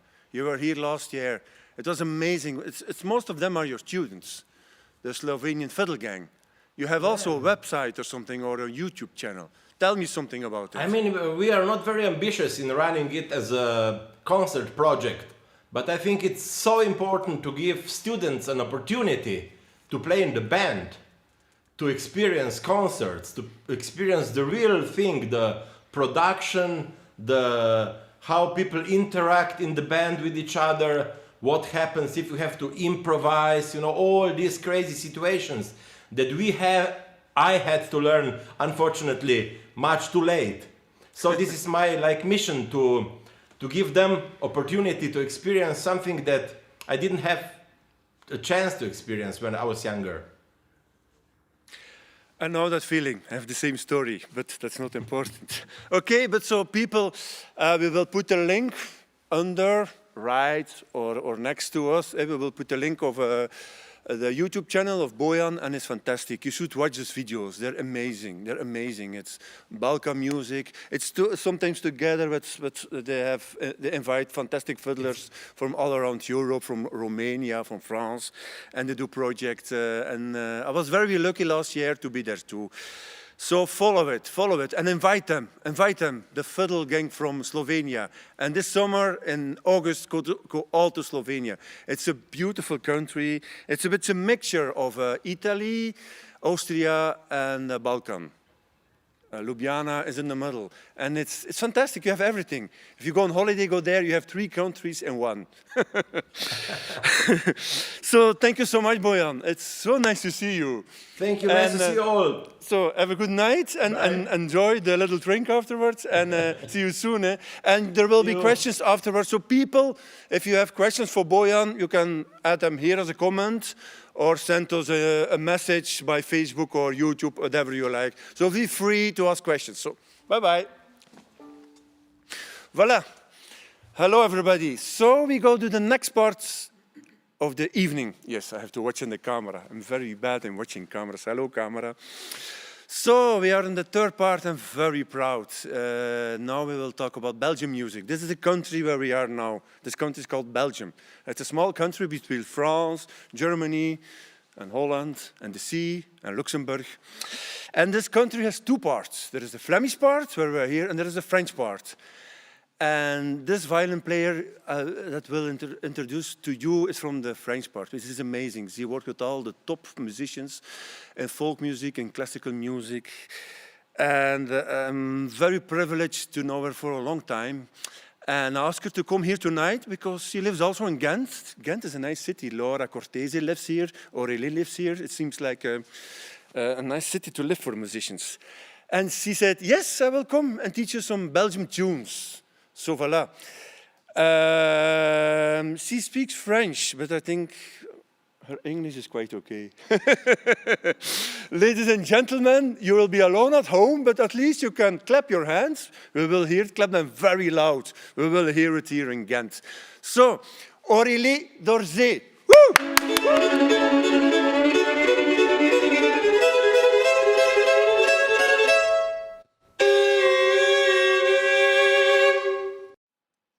There's a little film. Okay. Now, yes. Hey, hey, hey, good evening. Everybody, I hope you are fine. This is my very first workshop in English, so I would like to to be, yes, thank you very much for your comprehensions. I will do my best, voilà, okay. So now, I'm Aurélie Dorzée. I play violin. I play also viola d'amore, which is a very beautiful instrument with sympathetic strings. It's a magic instrument from the old instrument also. And I play also trumpet violin, which is a gypsy violin, this one. And it's a very funny instrument to play, yeah, outside. And I play also voice, I sing, and I like to sing and to play together. My main music is my own music. I compose, I play folk music and baroque music and with theater, dance, etc. Voilà.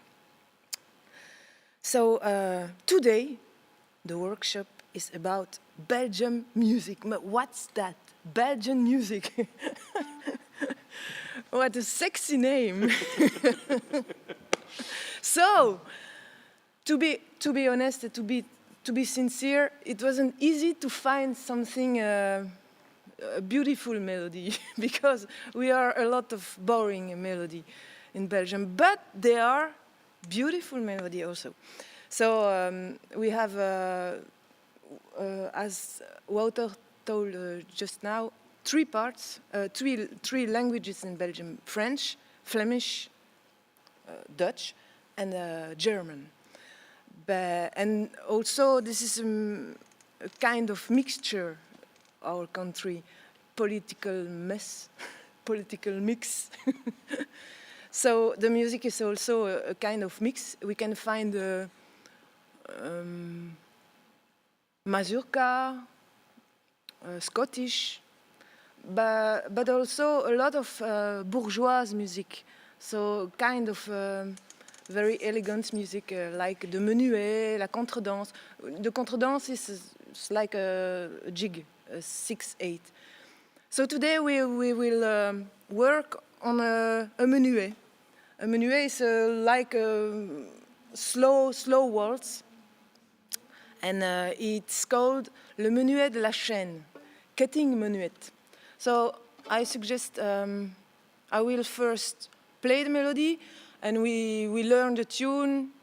I will cut the tune in several parts, and we'll learn the tune. And then we'll learn the embellishments, ornaments, etc. So voilà, I will play first the melody.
Voilà. So I play this tune in G minor, but we can also play in A or in D or in E. It's often a good exercise to transpose a melody. Like this, you can play this melody in A or in A and choose. Whoa, it sounds better, or it gives another atmosphere in A or in E. And also, if you transpose the melody, the tunes that you know, like this, you can not follow your fingers, but you follow your imagination and the music, the pure music in your head. So it's a good exercise to transpose all the tunes you know in different keys. So we have here for G minor the E mol and the B mol. B mol, B mol. With F sharp also. Huh? So I will play two measure and you follow, okay? 1, 2, 3. Until that, together, 1, 2, 3. Again, 1, 2, 3.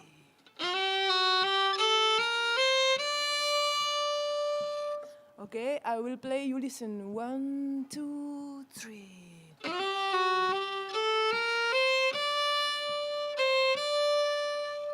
Again, together. 1, 2, 3.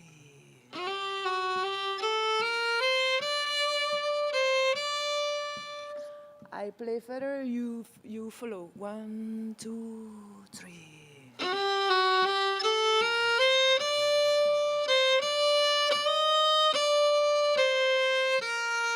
Until there, 1, 2, 3.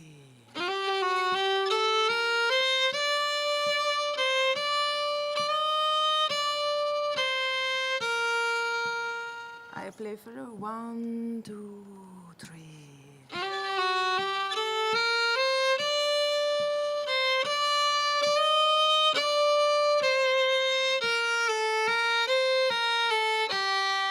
Just the last part, only the last part. Ça fait.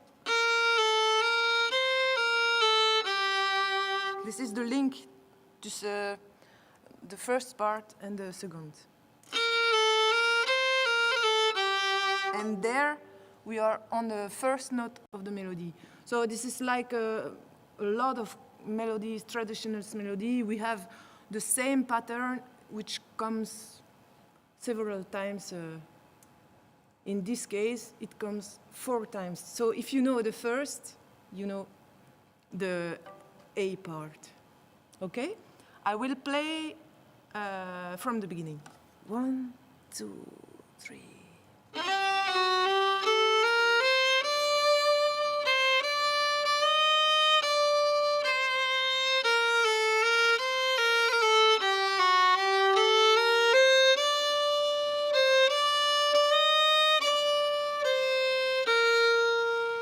Voilà, this is the A, the first A.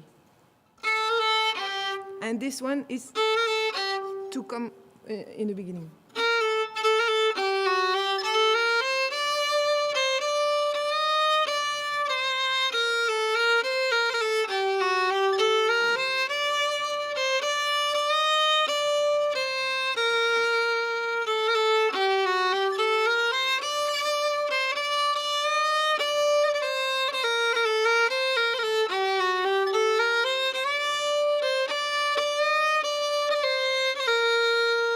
Voilà, this is the A, the first part. For the stroke bow, we can link, put 3. And now, detached, Okay? And this one can be also with a bourdon de ré. And here,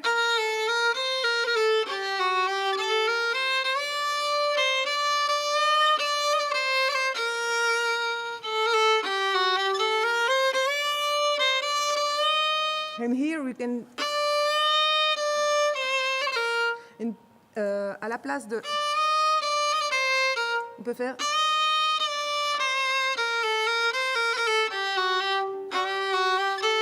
Okay?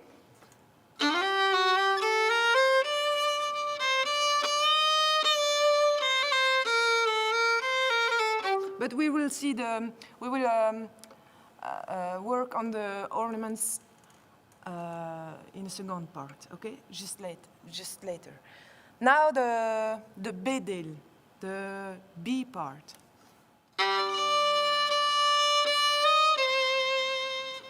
Until there, 1, 2, 3. So here I play also the open D and G. So arpeggio. And the mi moll is eigenlijk Ré, mi, do, on lève. And the E moll is slowly on the string. You push slowly your finger on the string.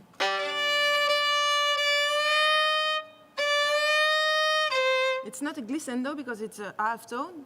It's too small to play a glissando, but you can reach the same effect with only the pressure of your finger on the string.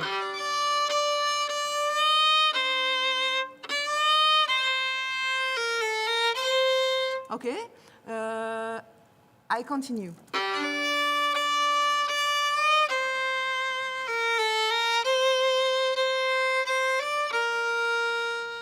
Okay, from the beginning, together.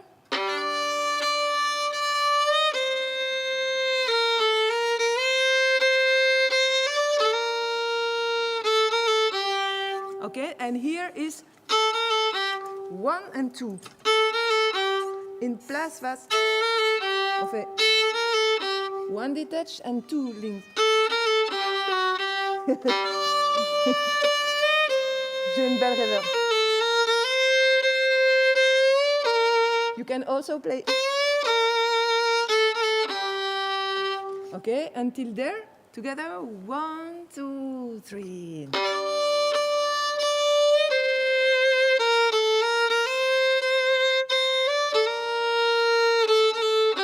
And here is the fast part of this fast melody. Okay, I play slower.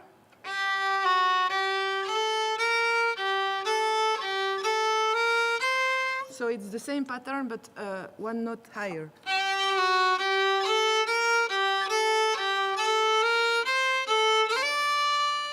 Okay, so it's for the stroke bow is for 2 link, and 2 detached. Ça fait.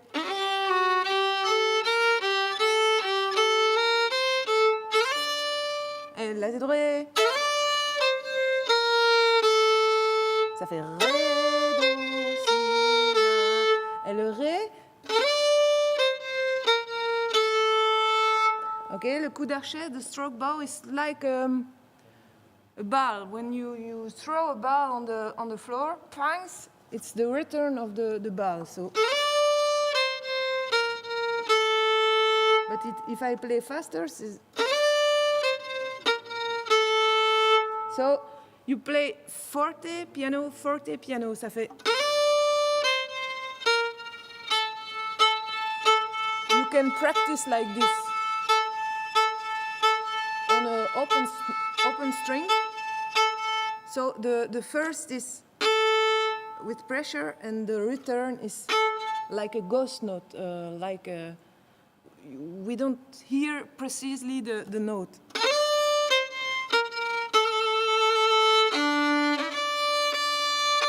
Okay, from the beginning of the B part, I play not directly, but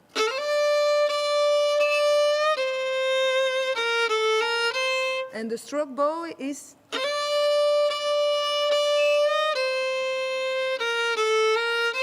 taparatam. You don't have to fix the stroke bow, but it's suggestion.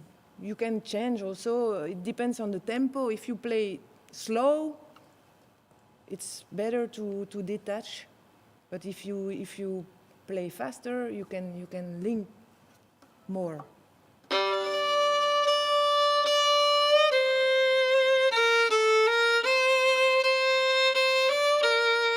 And the variation is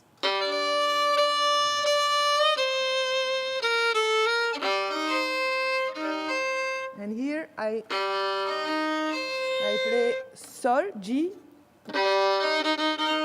Mi, Mol, and C.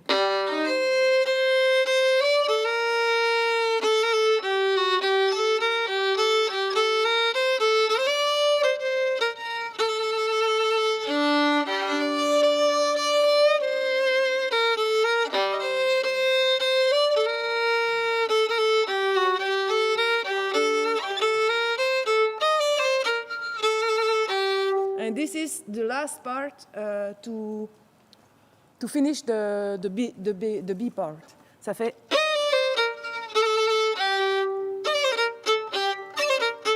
So I play all the B part.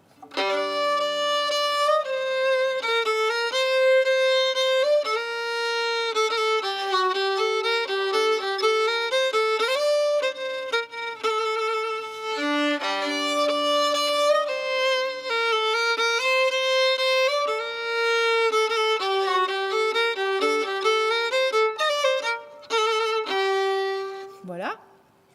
And now is it okay for everybody? I don't know if It's okay. how much time do we have now? We still have a lot of time. Ah, We can okay. do even more two tunes. Okay. Everybody's playing violin, so they will respond afterwards. They have the violin in their hands. Yeah, they So cannot they speak don't want to together. touch the keyboard. But I can speak when I play. They cannot send a message.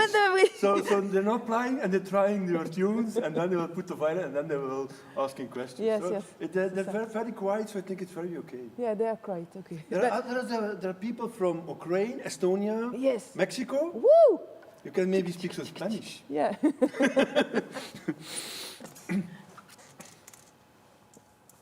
Okay, but the tune is not finished because we have now the 6/8 part of the tune. So this is like a jig, like yeah. For the dance is the menuet, donc it's a couple dance, and we can have the jig in the middle of the dance to give some life in the dance because it's a bit slow, enfin romantic, like a dance romantic. But the jig in the middle gives a bit sex. Voilà.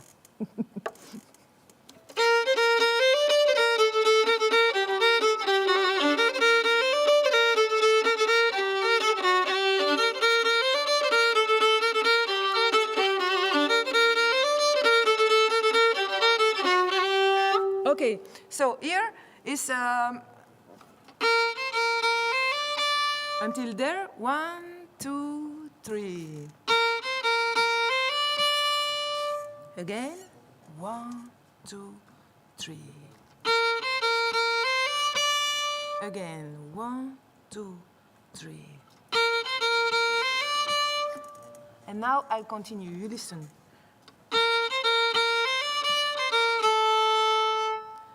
Again, together, 1, 2, 3. And I continue.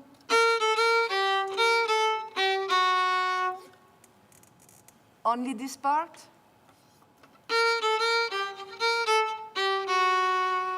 Again, the same.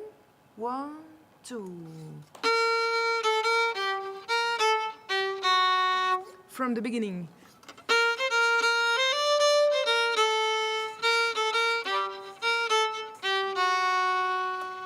Okay, and the note to link is Ré. C'est un Ré. Again, from the beginning.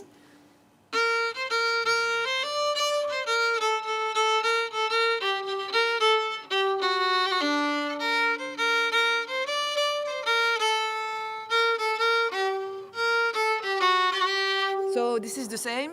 We play the two times the same melody, and the end is so da da da dum be da da da dum da da da dum da da da da da with F sharp. Okay, from the beginning, 1, 2.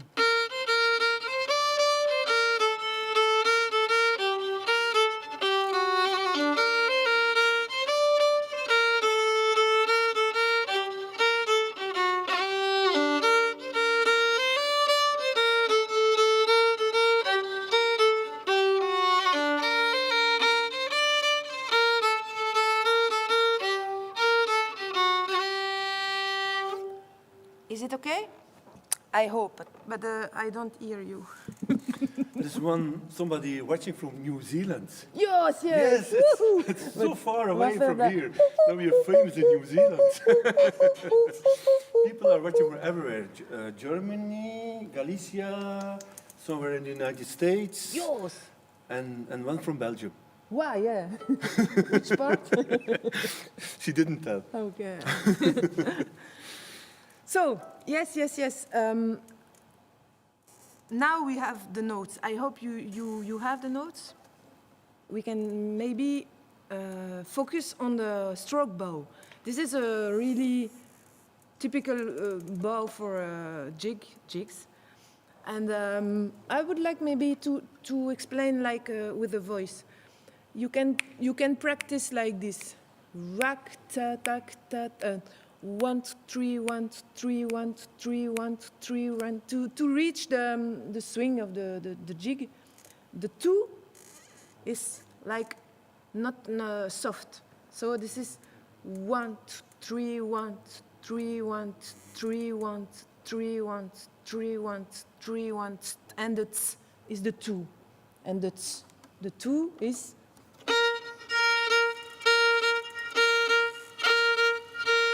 So you can decompose. Composer? Decomposer. Fragments, defragments. Ouais. Put it in pieces. Put it in pieces. Plaf. Kapot maken. In forte.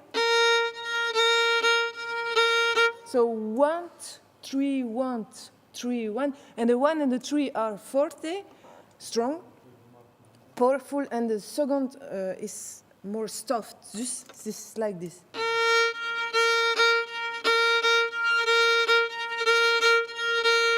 And this is also, you can see at your bow like 1, 2, 3, 1, 2, 3, 1, 2, 3, 1.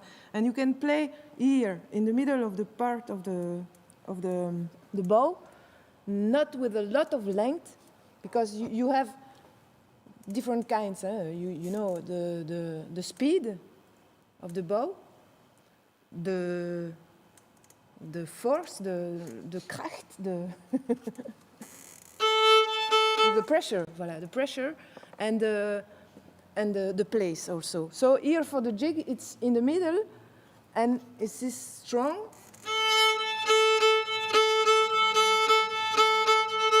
It's very different if I play.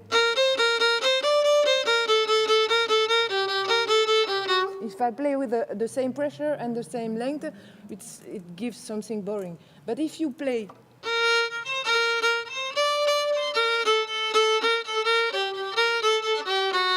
it gives more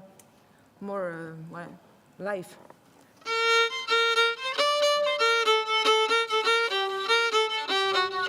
So you can practice at home on a open string.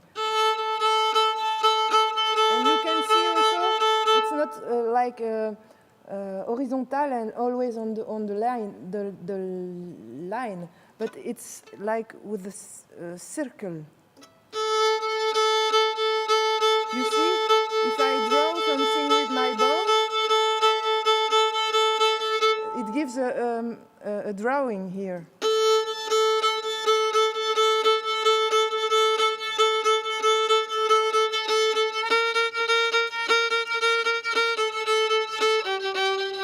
So you can practice on a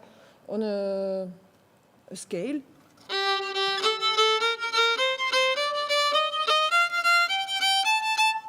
Three times the same note. Oh, en sol mineur aussi. Okay, so you can play all detached and sometimes to give variation.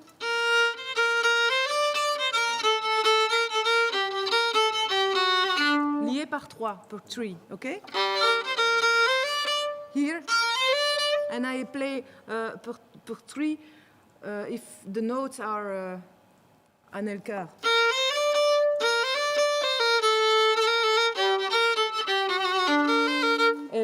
For the ornaments, I play on the F sharp with the half tone.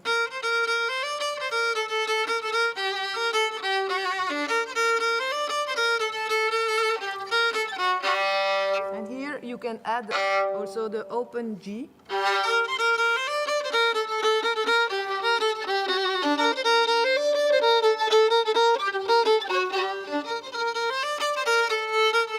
And also you can give variation with the volume. The volume is really very important also. You don't have to play always on the same volume. It gives something boring also. If you play with a piano, chess, and you can also add the open strings.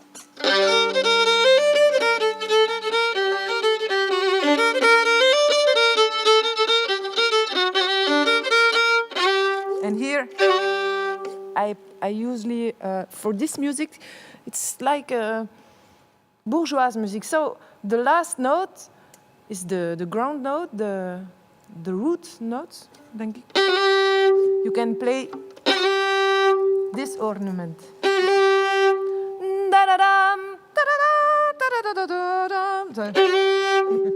And it gives something impérial comme ça.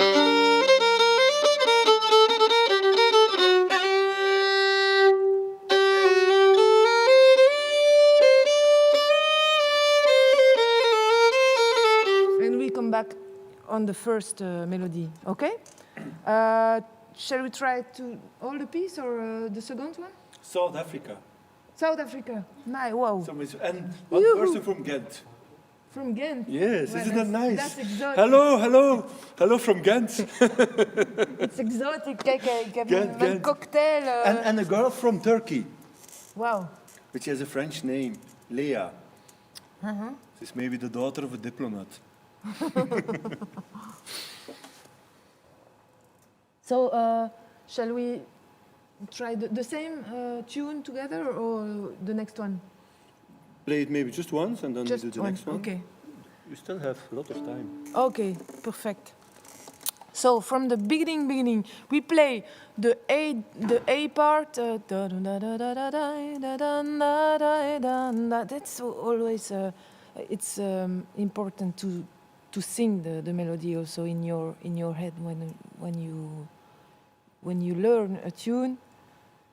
You have to memorize without your violin and without your fingers. Forget your fingers, because it's important to keep the melody in your head. Because if the musician avec qui vous jouez se trompe, it's important to keep the both on the to keep the focus and to keep the concentration on your melody. So if the fingers are the boss, it's not good. Okay.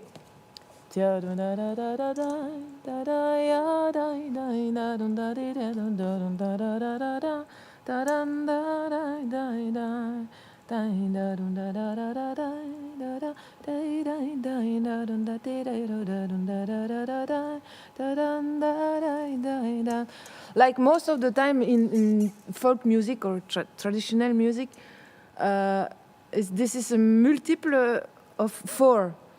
We play 4 times the same melody, or this is a melody with 4 bars, but it's often 4 in our European tradition, I mean. Because, why? Because for the dance, to follow the steps of the dance. So most of the time, this is a dance pour les danses binaires à 2 temps.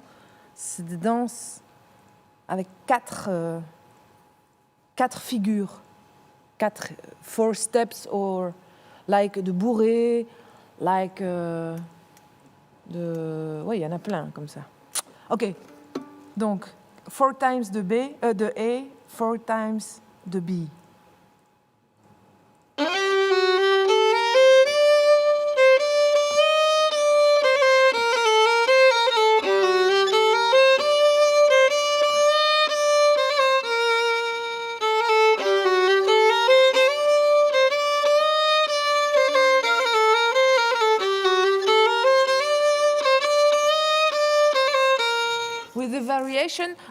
That was the A part, but the variation is.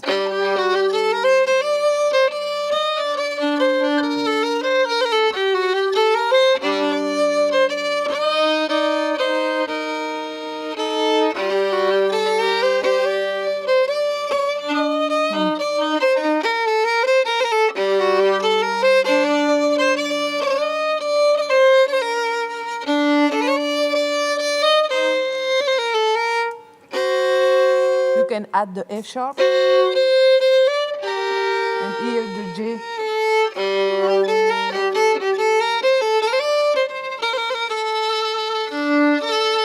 And for the ornaments, here is le tour du gosier, comme on appelle en musique baroque, which is called in English around the throat. This is, we turn around the main note. So if the main note is the bémol, c'est. Donc.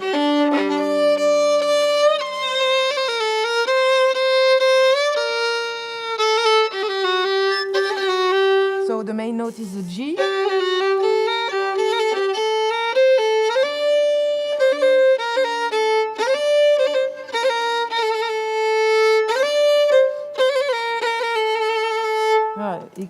I play too much ornaments.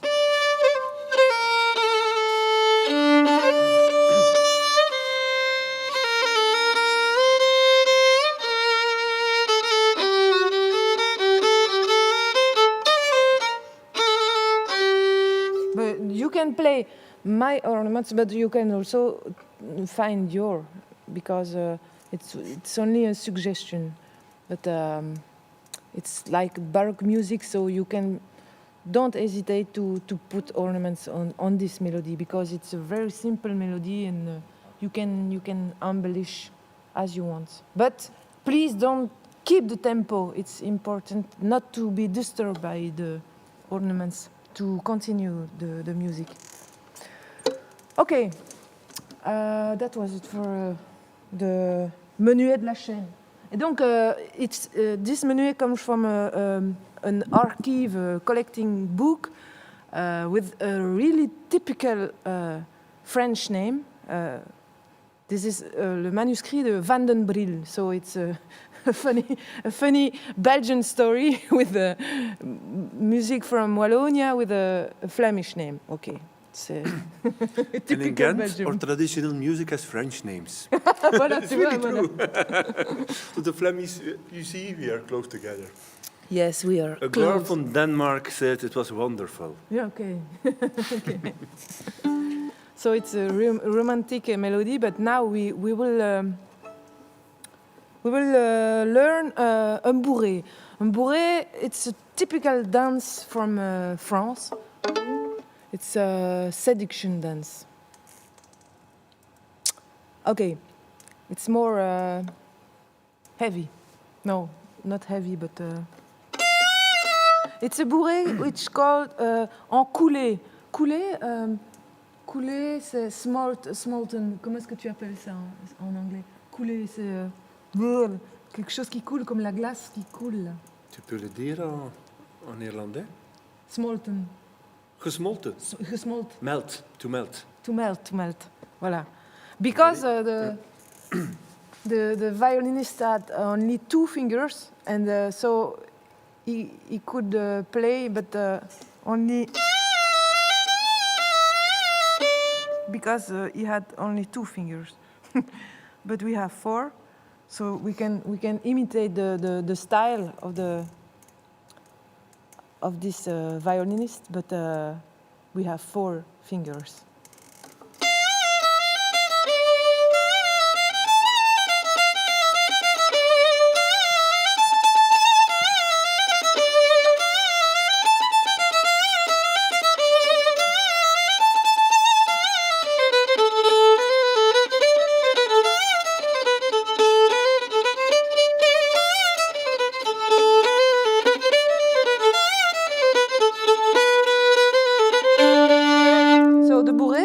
Le rythme, c'est ça.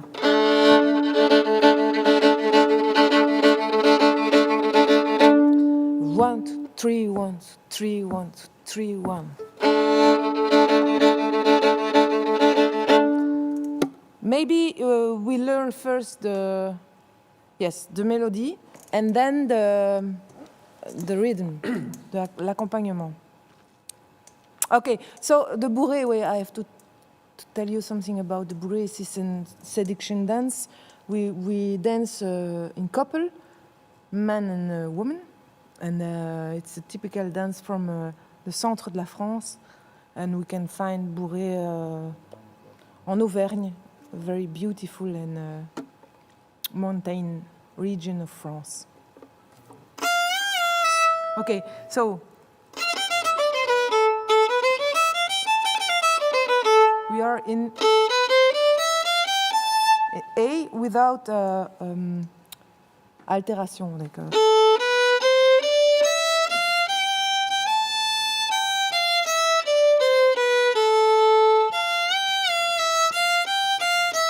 okay, so I begin. 1, 2, 3.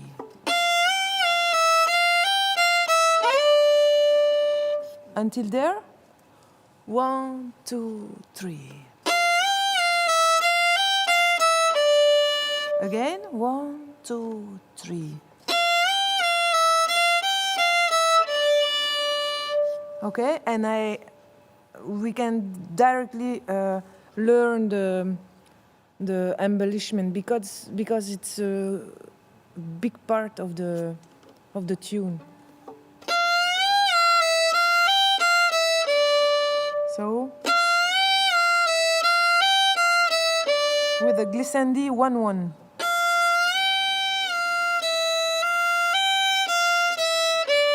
And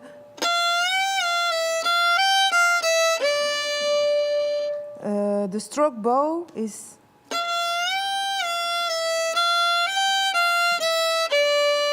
I play like this.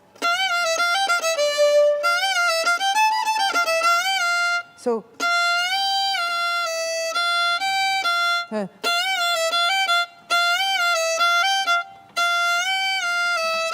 sometimes it's difficult to play slow the same stroke bow. Voilà, ça fait. So da da da dum pa da dum 1 2 3 4 1 2 1. And detach the. Okay, so 4, 2, and detach. And on the D here, you play like a vibrato with the 4 fingers. So it's not